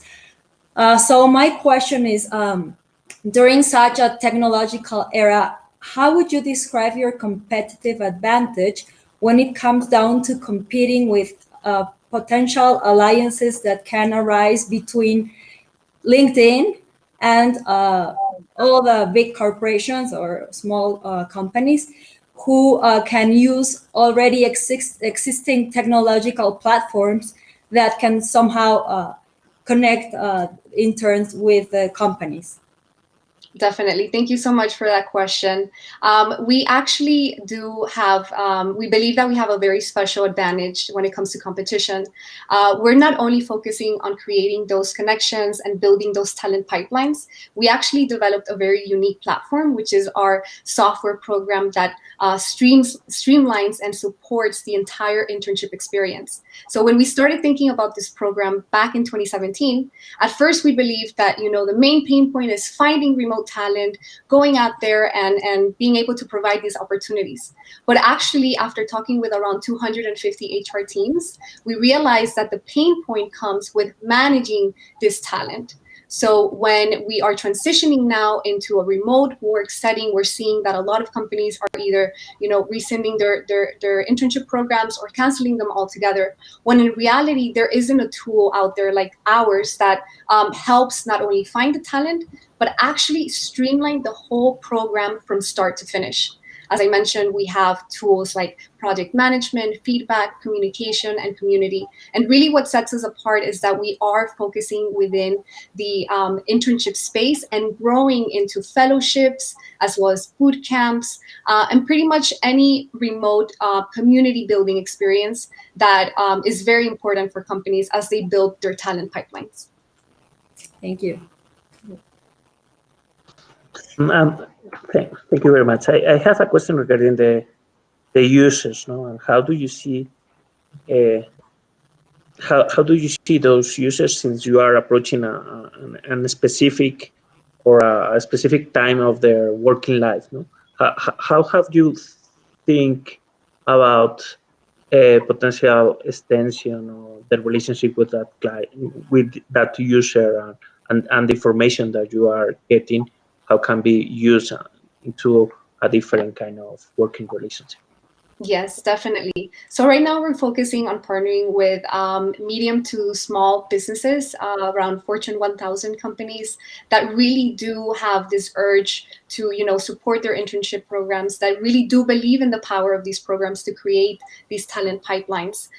So when we think about how do we create these relationships with our customers, we want to make sure that we are not only creating, a great experience while their interns are on board, but also even beyond that, understanding what does this internship really mean to the company. We are gathering data that helps make hiring decisions. So if you have a stellar intern, you can, make sure that you are making the right offers to bring on that talent. On average, companies are spending are saving $15,000 when they actually hire from their internship programs. So if they have data-driven decisions that they can make based on our tool, we believe that we're really helping, build that talent arm of these companies. And even beyond, as I was mentioning before, even beyond the internships and the internship space, we do see a lot of use cases in other types of programs like fellowships, boot camps, accelerators. So we are definitely excited to continue to pivot and explore the space that we're at now. And it's definitely an exciting space to be at this moment. Great. Perfect. Thank you so much for the opportunity. Good luck. Thank you. Thank you. Well, thank you so much, Paula, for presenting us your business. And well, thanks also to Daniela and Carlos for joining us as jury members. Now we are going to have our next startups connecting in one moment. So we will do a short break so that they can join us now. Thank you.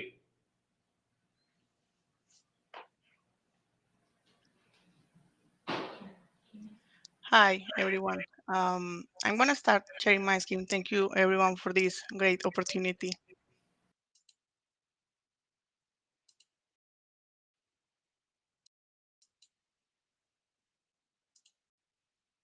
Okay.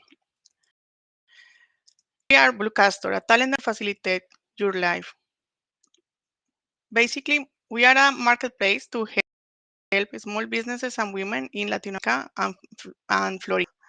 The easiest way to find and provide job with a click. We have two kind of problems. One is for the side of the client and the provider. For the client side, we have multiple roles trying to pursue an entrepreneurship.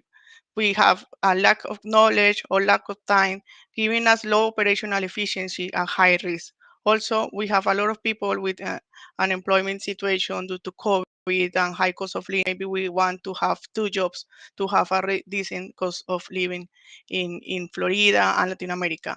We, as Latin American people and women, we have inequity, we have lack of opportunities, and really when we try to pursue an entrepreneurship, we may have low quality life due to the multitasking role. So how we solve it, we build cross-border solution to find and provide services across Latin America and Florida to find efficiencies, to provide different services, virtual or in person, and to provide also with temporary solution, automatic match, so the client, they don't have to spend a lot of time finding the right provider for them, with background check and really talented people.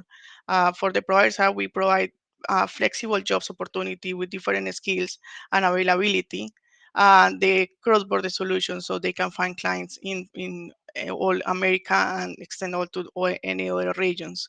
So basically, we have also an in-app chat to keep safe our information, and a great customer services 24/7 in our own language. How to use Bluecaster is very simple. We just download the app, we complete our profile, we request the service, and we enjoy our experience. We can provide feedback for the provider, and the provider, they just need to take the tasks that we automatically assign to them. Some of the cases that we have is we have the rush hour help, is where small businesses, they want to make more efficient they hiring people. So we can provide temporary solution for 1 or 2 hours just for the time that they are busy. Also, we want to provide them with tools to improve their life. So we have tools for the kids, for the family, and for the administrative task. We have also the voluntary services that is we have a lot of providers that they want to give to our community, provide coaching and mentoring. Our competitors are very well positioned in US. We have TaskRabbit and Upwork and many others, but they don't have presence in Latam.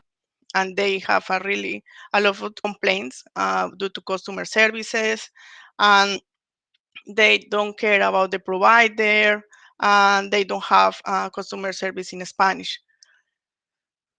Why Bluecaster? We are the first marketplace in Colombia and Florida with a simple way to find help and provide help with a fair prices, taking advantage of the cross-border solution with a long list of services to help them grow with the right customer services and security. And of course, we reward our users. Our target market, especially Florida and Colombia, we have more than 8 million small companies in those regions, and we have 98% to 96% those companies have less than 20 employees. We are in US, the Latin small businesses, we represent 30% of the GDP in US. Our target user are small business owners, people in Colombia and Florida, family or women that they need to do all these multitasking roles, people between 18 and 60 years old, and also people that is looking for an extra job or just a job.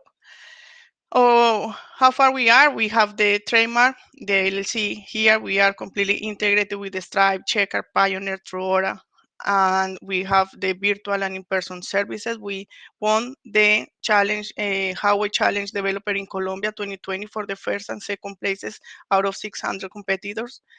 We have the first deal with a non-profit organization where with a brainstorm service that was a free based on our voluntary services. We provide with the name of those non-profit organizations. We already built our company in Colombia also, and we have a really good traction without any marketing investment. So we are going to come with video calls and blog very soon. We have collaboration from Wharton, Score and branches in Florida. Our go-to-market is basically brand positioning. We have some initial community building. We are going to build the blog with CEO and SEM. And we, of course, we want to collaborate with more nonprofit organizations. We are going to create two-side competition to solve the egg and chicken problem, outbound calls and email marketing, and partnership with influencers. We are 4 people in our company. I am Diana Martinez with is really experienced in corporate treasury, finance, portfolio management, and product development. And our team is basically very focused in technology. We have some employees for the digital marketing and graphic design. Our business model is basically admin and booking fees, subscription model, and publicity. Then if we want to grow and we have investment, we can go to liquidity management, microloans, and preparing programs and data management. So that's why we need you. If we can go to South Summit, we will be able to raise money and prepare better our company for the all competition that we have. And basically what we have at this moment is that we are more than a marketplace. Inspire historical discriminated sector in Florida and Latin America with inclusion, diversity, and job. We want to lead women to create companies scalable, and we want to close the gap, but not only in the terms of the business, but for the entire family. Thank you.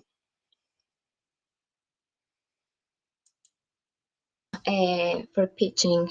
I really would like to know a little bit more about your business model. I mean, I know that you charge a fee to an administrative fee and a booking fee, but is all that you charge, or how you make money? Yes, I make money because of the fees and membership. So the membership gives you the opportunity to pay less fees when you pay a monthly fee. And with the membership, you have the opportunity to have that voluntary services or free services that we have. If you don't purchase the membership, you just pay every services without extra and booking fee. So for the higher membership, we don't charge the booking fee. And for the other membership, we decrease the fees with the membership. And also, how much is the booking fee? The membership? The membership or the booking fee? Yes, well, so we have fees from the 0 in booking fee to 4%, and the admin fee is from 4% to 12%, depending on the membership. And our membership go from 0, that is the free membership, $10, that is the same fee that we do for the free membership, but we include the voluntary services or the free services. And then we have $40 monthly to request to have very, very low fees, but up to 160 hours per month. And then we have the $18 per month with very, very low fee to up to 360 hours per month. So those two are basically for the small businesses and companies that they want to start hiring temporary solution recruitment. Thank you.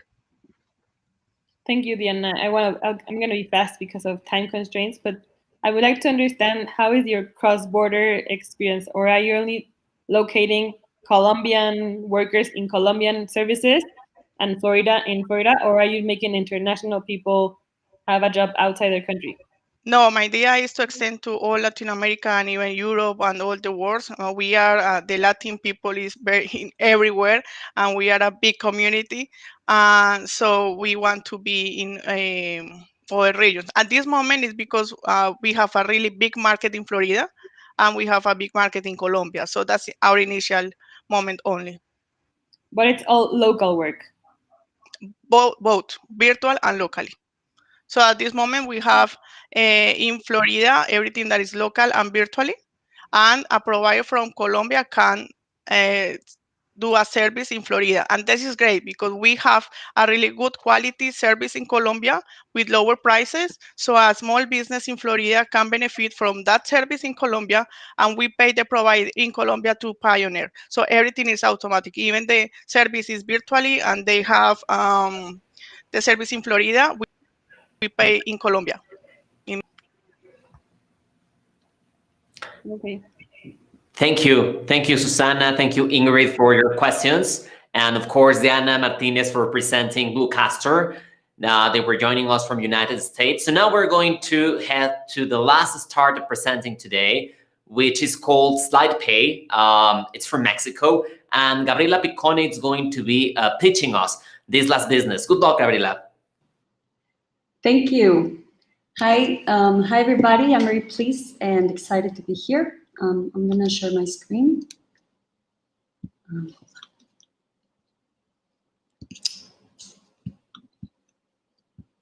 Right. So my name is Gabriela Picone. I'm co-founder of SlidePay. SlidePay offers a flexible payment solution to debit and credit card owners. I think my screen is not sharing, right? Hold on.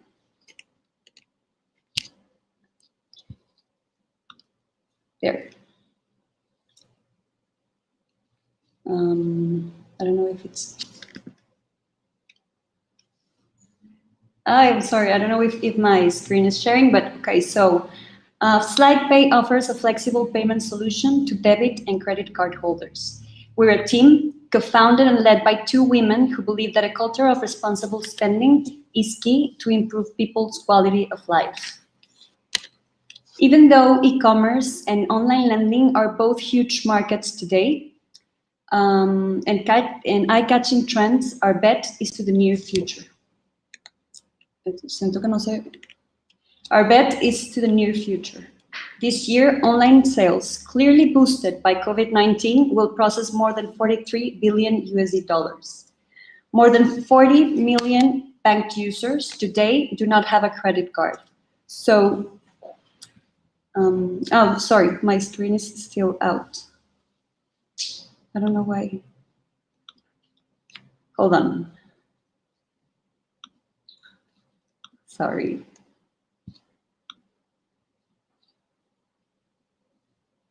No sé por qué no se abre.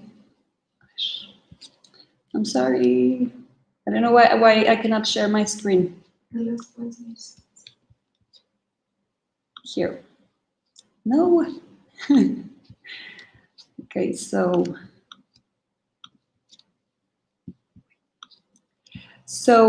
today's problem is that more than 40 million bank users do not own a credit card, and stores lose up to 20% of their profits because of bank fees by offering fixed payments.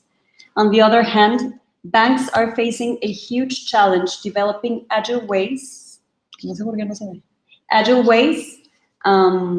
to reach new customers. All these new generations that naturally jump into digital solutions are now able to manage and develop their financial lives without being part of a traditional banking system. We, as a SlidePay, are revolutionizing the way people pay, the way consumers introduce themselves into financial solutions, and the way credits are being authorized by unifying in this payment platform an immediate lending model at the point of sale. SlidePay is the first payment method offering flexible installments to debit and credit card holders, boosting online sales with an immediate integration to any online store platform. Naturally, SlidePay will fund 75% of each purchase, but it also has been designed to become a placement channel for those financial institutions looking to innovate and diversify into digital placement solutions. How does SlidePay work? After an immediate integration to a store, at our checkout button, we will run a seamless credit application and an open banking strategy for users to register and pay. Consumers will pay the first fee, equivalent to 25% of their ticket, and the following three payments are automatically scheduled at the same moment. Everything happens at the checkout. SlidePay is a transactional model where users are charged a 5% fee for a 45-day financing, and only when the payday is missed, they will be charged with a penalty fee. E-commerce will be charged a 6.5% fee and will be paid up front. Let me tell you about the market.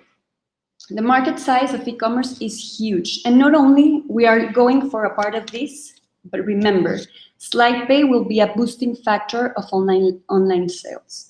$35 billion USD, representing 50% of online transactions are done with a debit or a credit card.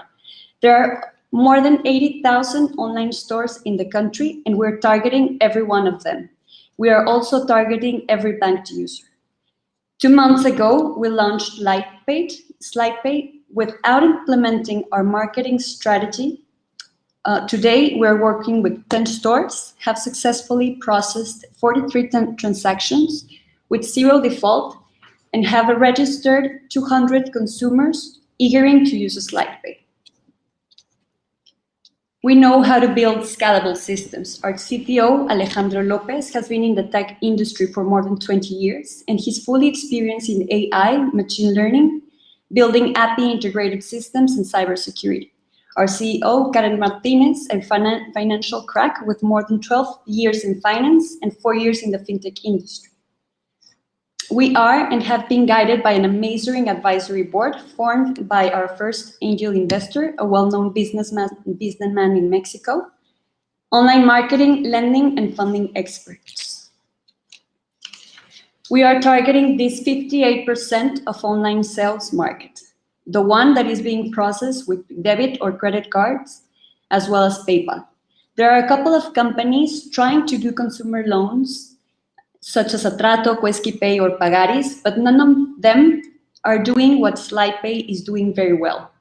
That is to seamlessly integrate the credit scoring, the first payment, and the automatic schedule of future payments in less than a minute. We are very happy to be here in Venture Day. We're currently looking to fundraise and recently opened our first round to operate 1 year. This will be used for marketing strategy, overhead expenses, and payroll. We have an amazing core team, a beautiful and scalable project, and we're having to start traction. We have a solution to a clear pain in a huge market. If you're interested in deepening our conversation about SlidePay, please feel free to contact me in this email. I don't know if my screen is still sharing, but thank you.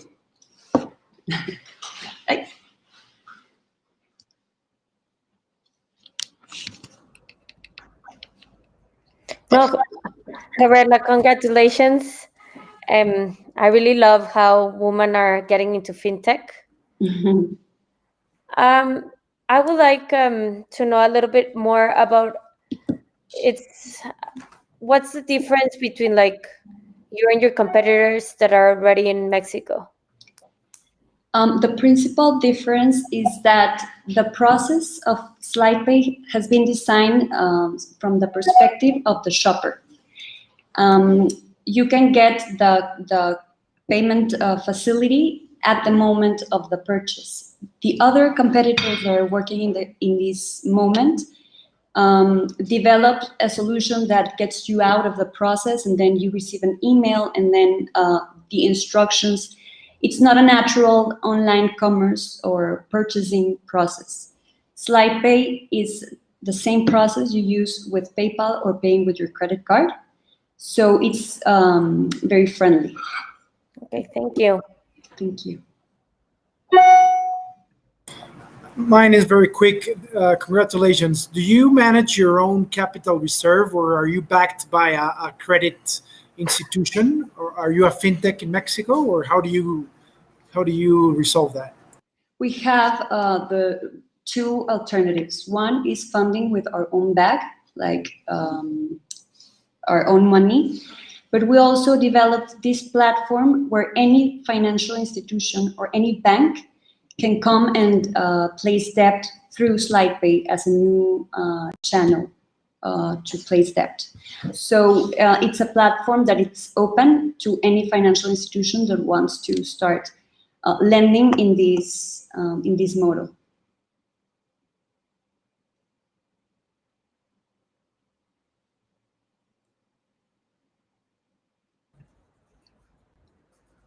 So thank you so much, Jose Luis and Pilar, for presenting your questions to Gabriela. And well, I think that with this, we are done with the 6 presentations of our startups.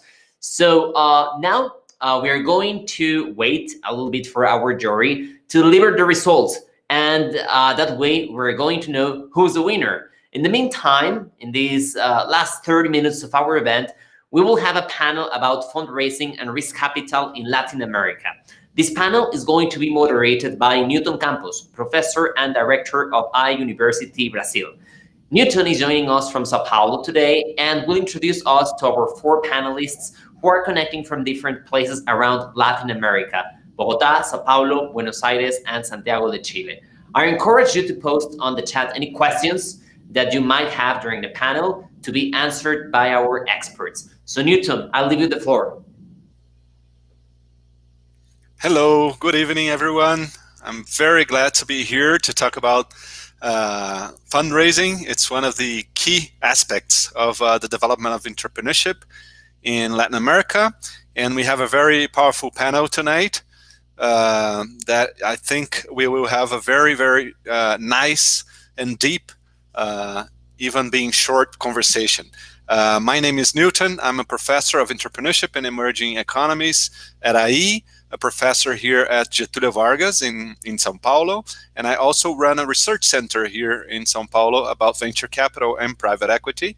So I'm very comfortable to talk about this issue here today with you guys. In the panel with us tonight, we will have Andrés Meirovic from Chile, an investor, Ana Adobati, an entrepreneur from Brazil, Patricia Sanz, an investor also from Colombia, and Leandro Sabinoso from Argentina, who's an entrepreneur as well, and all of them with experience, of course, in fundraising.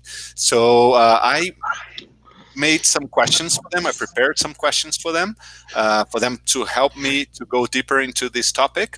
And I tried to mix, as you see, some issues with regard to fundraising and also the role of women in the fundraising industry in Latin America. So I would like to start by inviting Andrés Meirovic from Chile by just opening up the question, saying that today in the world, about 5% of the unicorns of the world are from America.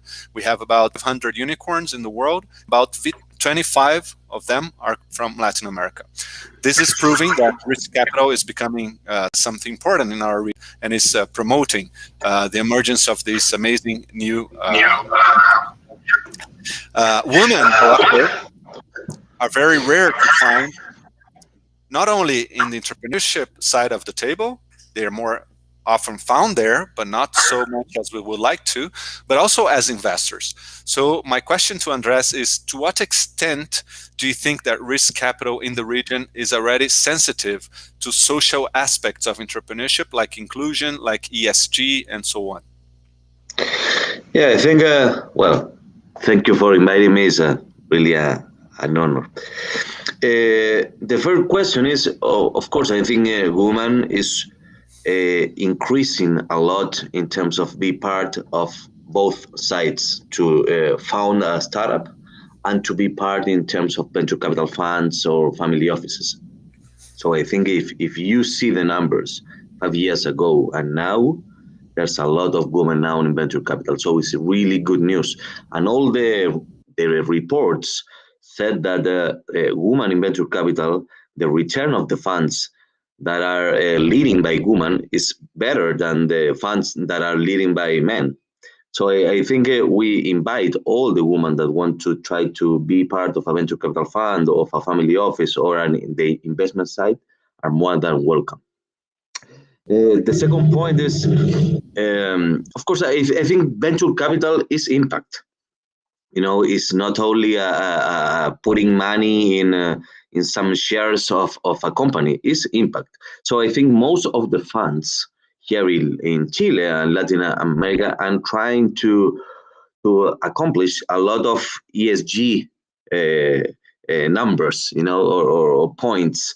We really want to be part of this new economy and have this impact in our soul is very important.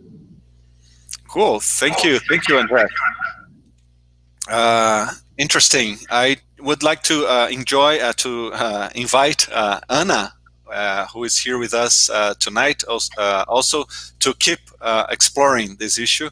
Anna, you tried to start a low-tech startup some years ago and faced a huge challenge during your fundraising. All you heard was about scalability, about technology, but not much about positive impact of your entrepreneurial project. So is it that positive impact yet is just an extra in the investment world here in Latin America, or do you see an improvement on that in the last years?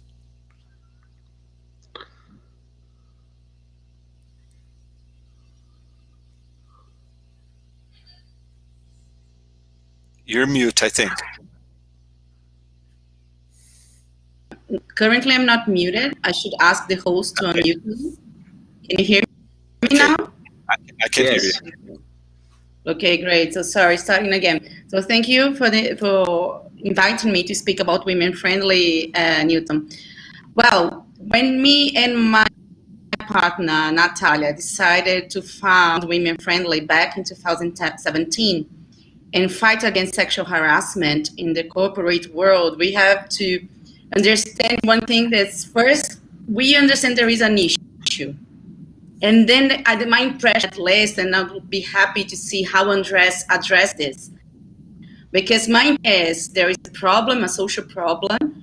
Our business sometimes address it, but takes some time for the venture investors to understand if it indeed makes a difference or aspect of the business. So we decided first to evangelize the market and understand how can we change a culture that's so much Brazil across years, centuries, before jumping to really developing technology. We could be just being one or one more tech company. This is not what we are aiming for. Back in 2019, or 1 year ago, we started to have this approach investment.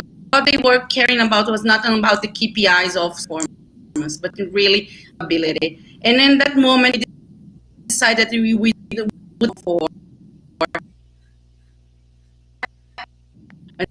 have consistent KPIs in terms of social, which is a challenge per se. And from now on, understand if it's time to incorporate technology and really jump into risk capital. But I think now, after the COVID crisis and after these acronyms, ESG has gained so much spotlight on the market, things are changing. And now I see that indeed KPIs of social change, environmental change, and I'm not talking about mitigating only, I'm talking about creating impact, really have changed, at least from the conversations we are hearing in the market. We have here Citaui, which is an organization that captures investment for ESG and has making a beautiful mark this year. So I think like COVID crisis on this aspect has helped a lot. But on the other hand, we still measure impact in social. It's complicated, it's complex.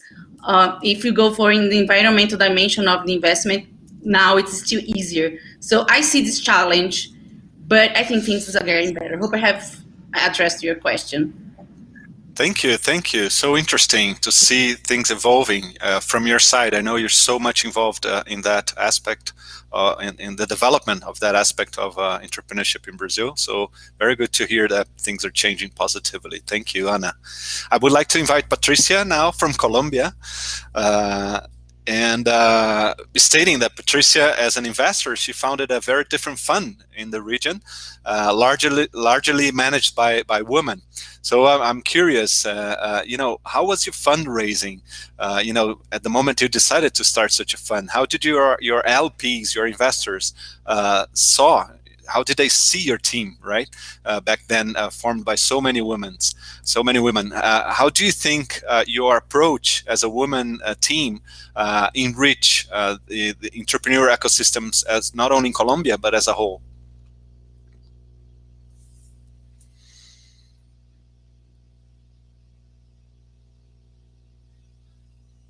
You all has faces lately.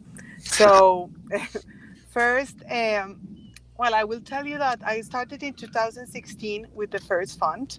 I am the first fund manager in Colombia. That is amazing. And as co-founder and as fund manager, we are, I think, in venture capital only around 5 in Latin America. Wow. So the number is very low. And Look, the we don't have opportunity your is huge. video, Patricia. I don't know if that's on purpose or just. No, it's on purpose because the internet is really, really, really Okay. bad.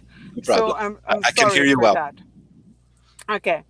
So when we started this fund with the team led by women, it is different, you know, and the fact that it's different, it can give you like huge opportunities to do a different investment thesis than the other funds have been doing. So first, we have shown everyone, like what you mentioned before, that it was like the funds managed by women, they have had better returns than the other ones. And basically having like balanced teams are always more enriched for everyone.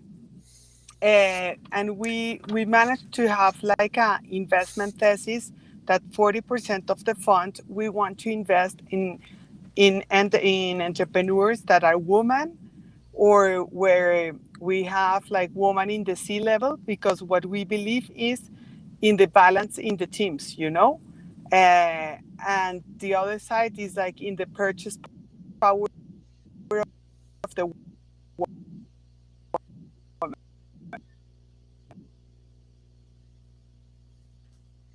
70% of the purchase power in Latin America. That what we have here is a huge opportunity. And I believe, like, if you think about it, 10 years ago, the people were just thinking about returns and you know, they didn't care about where they were investing, just they were thinking about risk and returns. And I think like right now we are in another stage. Like the people are more thinking about like, you know, investing with a purpose that could be, and that you don't have to sacrifice returns for investing with a purpose. So it's a challenge. It's always a challenge doing fundraising, but having women and having a different investment thesis, it has been an advantage. Interesting. Cool. Nice. Thank you for sharing that. I would like to invite now, finally, Leandro Sabinoso from Argentina. I don't know if I pronounced your name correctly, Leandro. Yeah, it's pretty close. Okay. Hi, So, you founded your startup 6 years ago in Argentina.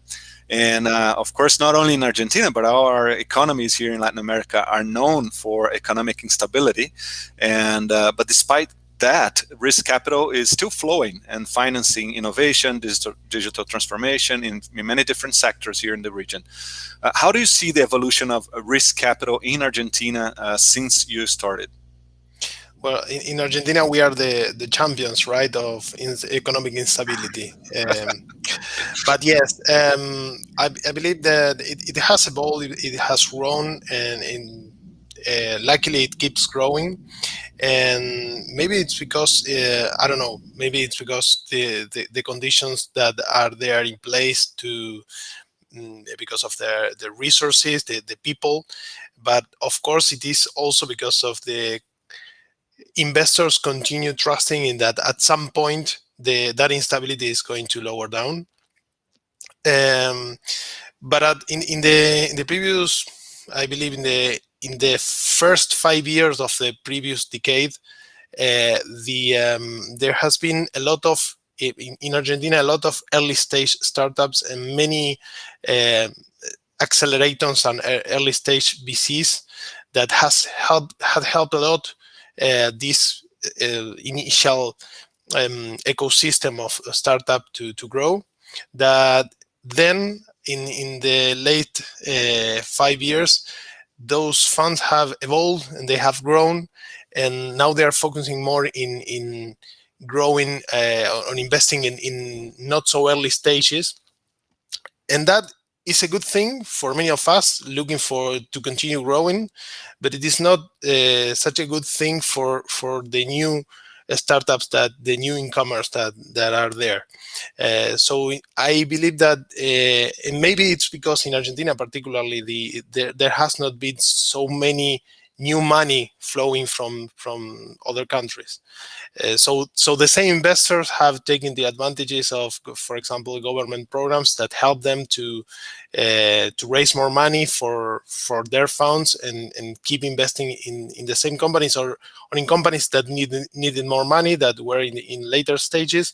But the new early stage company haven't been growing at the same pace that they have in the first 5 years of the previous decade. So I think that's a problem and an opportunity, because at this, I strongly believe that our entrepreneurial spirit in Argentina is very good, and there's a lot of business of kissing frogs to be done there, which is the early stage typical type of business.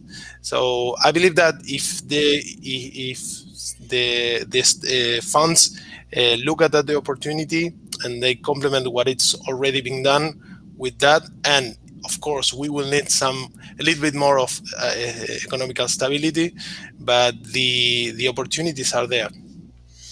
Wow, thank you so much. Thank you so much, Leandro. It's for me, it's very positive to hear. When we organized this panel, the idea was precisely to have an idea on how the fundraising industry is evolving in the region, with opinions from Argentina, Chile, Colombia, and it's very positive to hear your view on this development in Argentina. Thank you very much for sharing.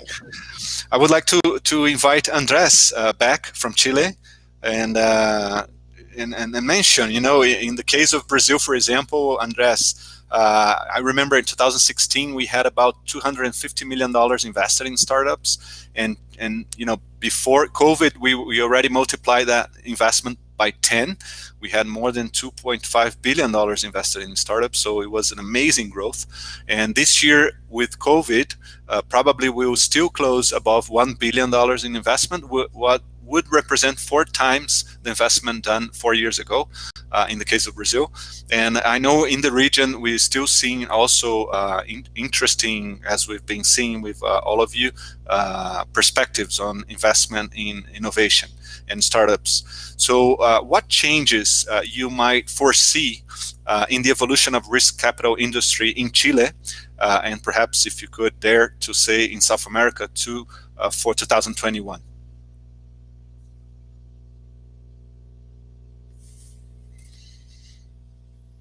Are you mute? Sorry. When you try to build a venture capital hub, you need money. Yeah. So you need or pension funds or foreign investors. In the case of Mexico, was the pension funds, Afores, and in case of Brazil, 2/3 of the money are from outside Brazil. And Brazil have, large private equity industry, or long time ago. So most of the people from private equity moves to venture capital. So that's why Mexico and Brazil are the largest ecosystem in Latin America. So for Chile, the goal, and one of the goals of the Chilean Venture Capital Association, is to try to convince the pension funds in Chile to invest in Chile, or to invest in venture capital in Chile. And of course, try to attract foreign investors. We have 2 laws. One is the government support, and the other is a tax benefit. So if you open a fund in Chile, the fund is tax-free. So it's very important. And the government gives you up to $38 million per fund. So it really is very nice. And in the last 2 years, we attract investors from France, from UK, from Italy, from the US, from Europe in general. So we're not a big market now, but we are trying to.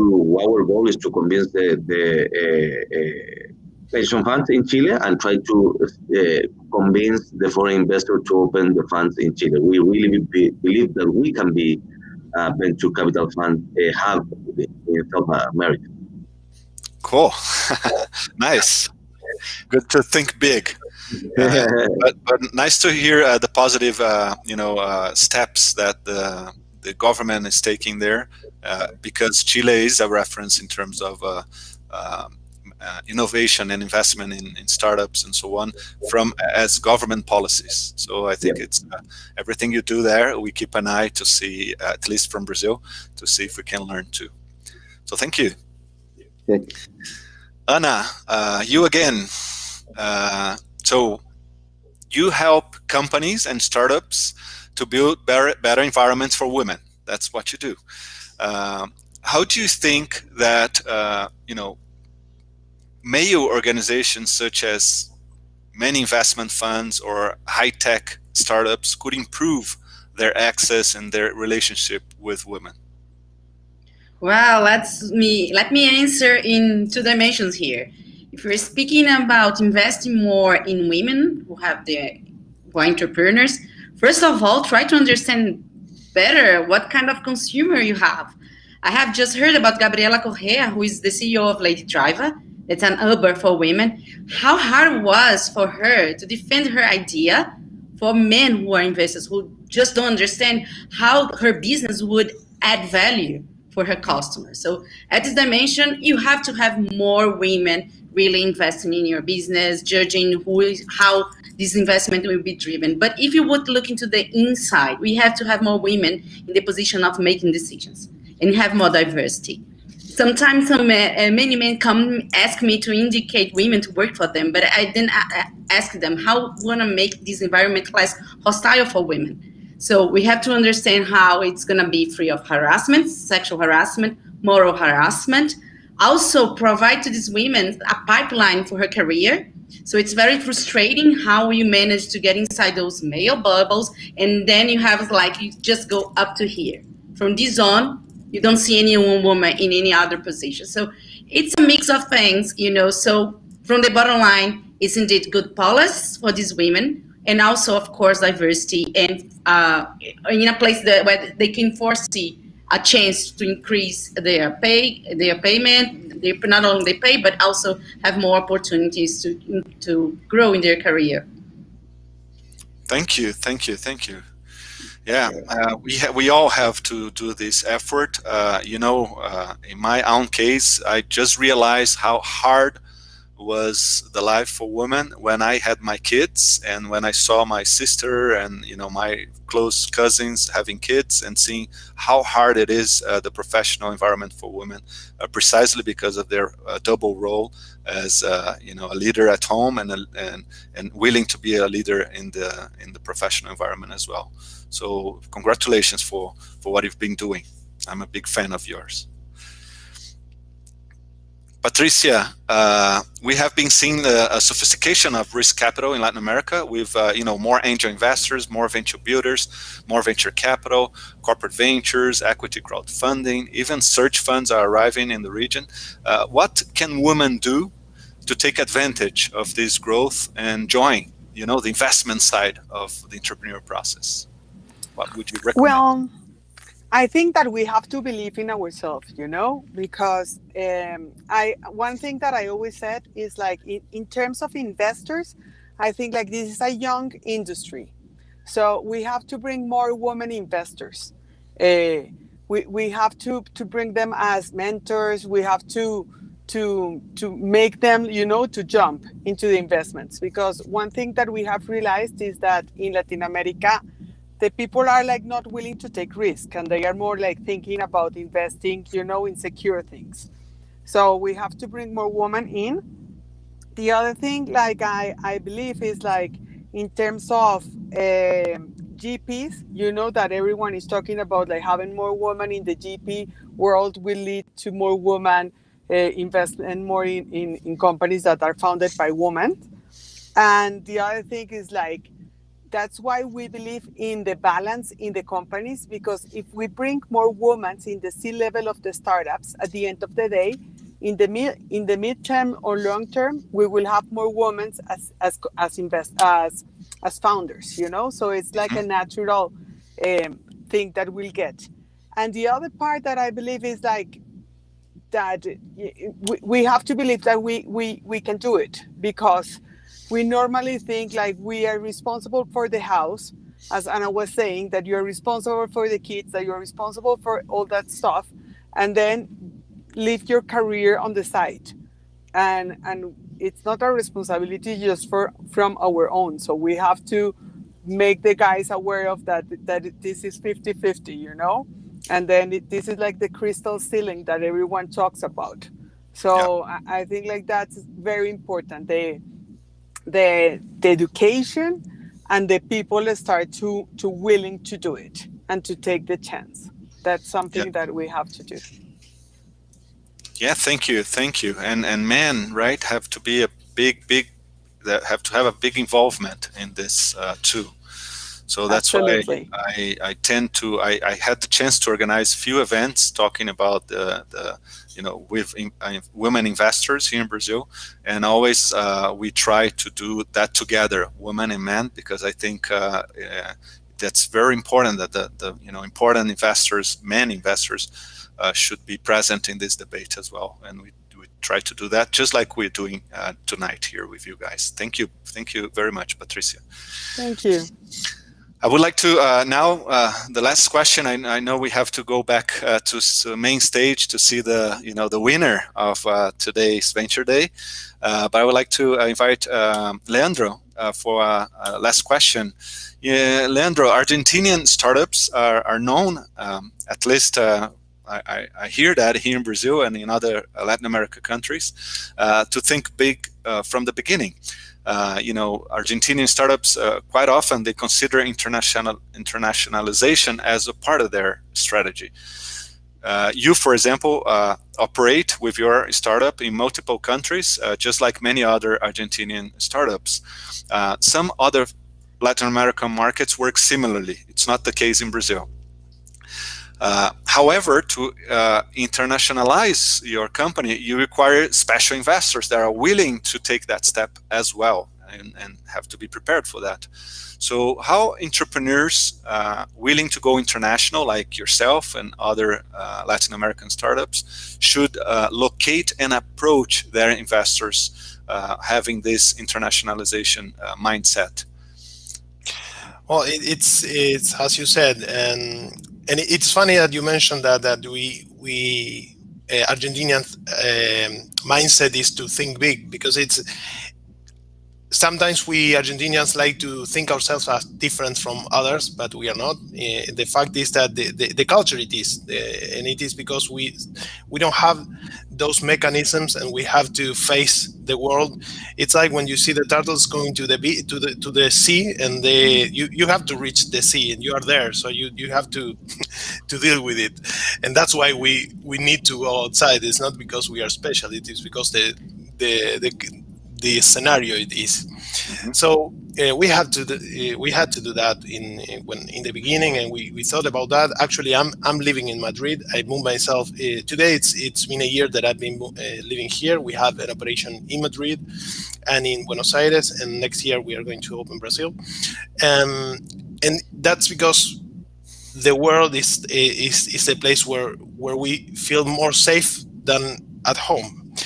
And the way that worked for me was by looking at investors that were present in different countries. For example, Guaira, the accelerator of Telefónica. Right now we have also other investors that are located in different regions.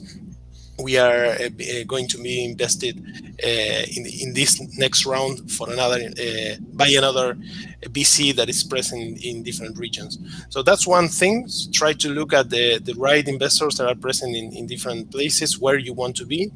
And the other thing is, of course, by reaching out ARCAP and the ACVC, or the local investors association, as Andres mentioned before, that there you can find anyone, and being in touch with them, it's an easy way to get to know the investment side of the table much quicker, which for entrepreneurs is something that we don't usually do when we don't have any experience in starting a startup, but that gets you much quicker to find your right investor to internationalize your business. Wow, thank you. Very interesting, very good hints. Thank you for sharing.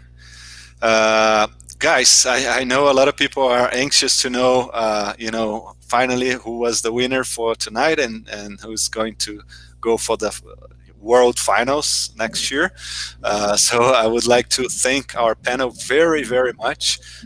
These are people with very, very tight schedule and agendas. I thank you all for coming, and thank you all for being here, participating. I would like to pass the word to Marcos. Thank you, Marcos. Thank you so much, Newton, and thank you so much to all the panelists. I think this topic is quite interesting for any entrepreneur. So thanks for giving us your point of view about fundraising, which is such a relevant topic. So, well, we have arrived to the end of the event. And before announcing the winner, I would like to thank all our startups for participating on this initiative. And and also the audience for joining us. We hope you had a great event and enjoyed the different talks and presentation today. iUniversity and Dalia Empower are committed to gender equality, and will continue collaborating together to bring more opportunities like this one to women in business. Remember, as Ina was saying at the beginning of this event, that equality is a matter that involves both women and men. So now let's announce the winner of the competition. So the prize, after adding all the numbers from our jury members, thanks also to them, the prize goes to Simba.io. Paula Mora was presenting this business, this startup. She was connecting from San Francisco, US. So Paula, I don't know if you would like to say something, if she's connected. I don't know if she's connected. But if not, she might be hearing us right now. So, congratulations to you, Paula, and your team. I'm sure that your business will grow in the following months. And, we have received actually some comments about people interested actually in investing in that business. So good luck in your entrepreneurial journey. And thank you, everyone, for joining us today from all the Americas, and we look forward to seeing you in our next events. We have Paula here. Paula, do you want to say something? Of course, thank you so much for organizing this amazing event. As obviously a Hispanic, Latina woman and a female entrepreneur, this is really a great space that you have created. And I do encourage everybody that attended this event to continue to empower and inspire other female entrepreneurs. Trust me, it really makes a world of a difference when we see the support from our communities. So thank you so much.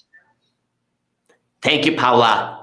And thank you all. It was a pleasure, having people from all around the Americas. And as I was telling you, we look forward to seeing you in our future events and on more venture days.